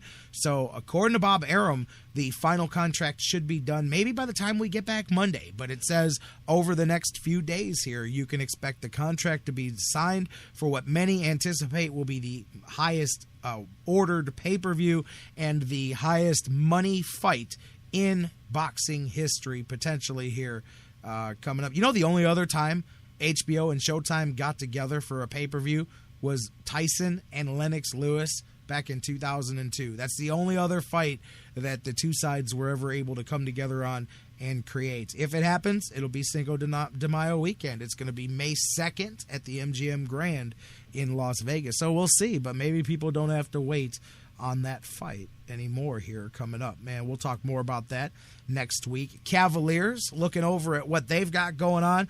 Cavs tonight and tomorrow, back-to-back games. Sacramento at the Q before they jump over to Minnesota. Got a kick out of it. I don't know if you guys saw the social media campaign, The Return. The Minnesota team put together a video hyping a big return for tomorrow night's game. Big return, ignored Kevin Love. It's completely Mike Miller played there for one season. It was for the return of Mike Miller. And Kevin Love got a chuckle out of Miller talking about Kevin Love got this smiling face after practice here. But I'm going to be interesting to see. It's not going to be LeBron coming back. It's not going to be in December back in Cleveland 4 years ago. But it should be an interesting environment to see how Minnesota treats them. That's a game that the Cavaliers should be able to go and handle business. Both of these here this weekend. They've got Sacramento tonight and Marcus Cousins. By the way, who Marcus Cousins was in the All-Star game. Marcus Cousins was one of the guys who was left out. Cousins was one of the guys who would talk a little bit at the beginning of the show about Damian Lillard at the beginning of the show. Open spot like Kobe, but he have not been there by Kobe.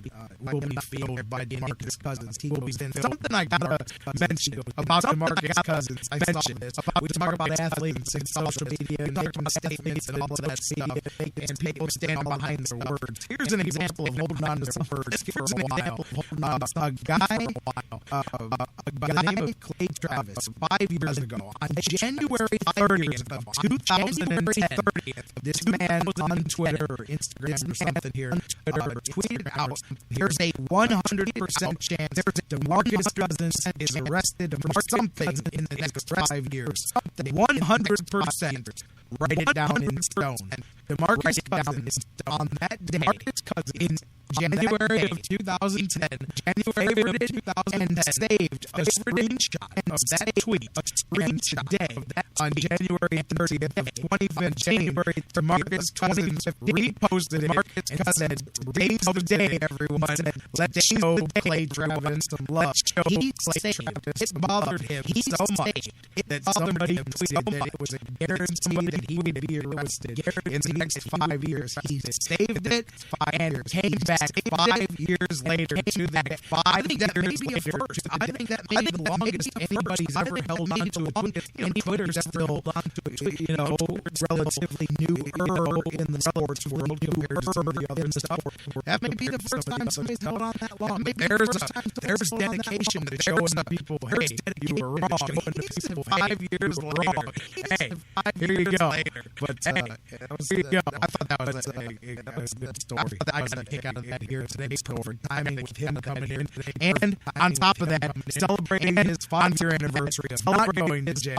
He's also been named to the All-Star game. He's also been picked up that open slot over there. One of the couple of guys that I thought got jobbed a little bit on that one, making up for that. But yeah, I'm looking at this tweet. I mean, he said, hey, man, I got to put it back out there. I couldn't do that. I wouldn't even remember where I saved the file, to be honest. So many people hit us up on Facebook and Twitter just in a week, and Lord knows how many millions more interactions a guy like DeMarcus Cousins has than us.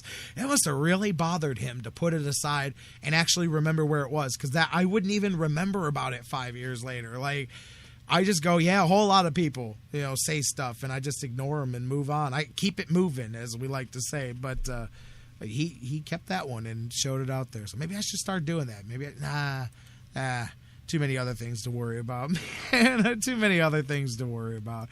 Anyways, back to the game. DeMarcus Cousins, the Sacramento Kings, Cavaliers tonight. Cavs looking to continue that winning streak that they're on. Can they stretch it to 9 games? Also, LeBron James, is he going to play tonight? I'm assuming that he won't. He was listed as doubtful. I don't have a clarification from the Cavs at this point. You'll know by the time the game happens tonight, but it wasn't until moments before the game the other night that he didn't play, so it may be closer to game time here tonight. But I'll tell you what's sad too, I saw Ron on the Twitter tweeted out the Cavaliers had a fan from all the way down under in Australia come to Cleveland on a vacation here, and one of the things he was doing was coming to the Cavs game. Big Cavs fan coming to see LeBron, and wouldn't it be something if the time that he chose to come over here from way down under would be a game LeBron misses. So I don't know. I can't give you guys any clarification if he's going to play.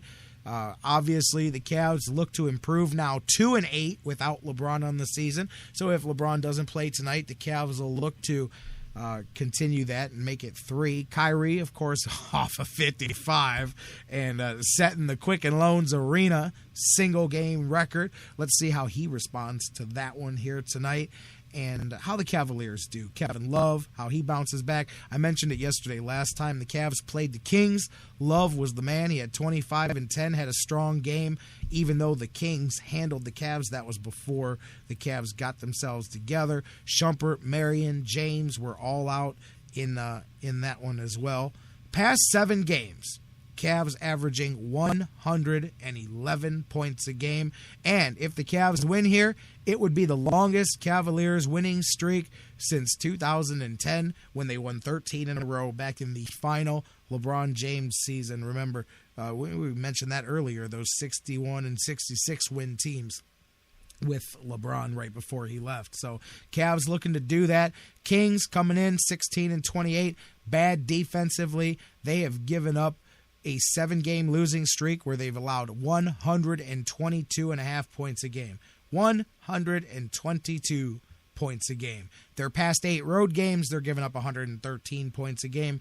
They're having a lot of the same problems as we talked about with the Cavs earlier defensively. That's where their biggest problems are coming for the Kings. DeMarcus Cousins, he'll be feeling good, added to the All-Star game today, as will Kyrie Irving. Last time Cavs and the Kings met, Cousins had a big game for the Kings, 26 and 13, along with a whole bunch of stat stuffers in the other column as well. Tomorrow in Minnesota, then they'll come back Monday. They've got 3 and 4. We'll talk about these two here. But hey, if you're waiting for the Super Bowl, got a couple of Cavaliers games to keep you busy this weekend as well. You've got the CSU Vikings. They're going to get back at it tomorrow afternoon game, 2 p.m.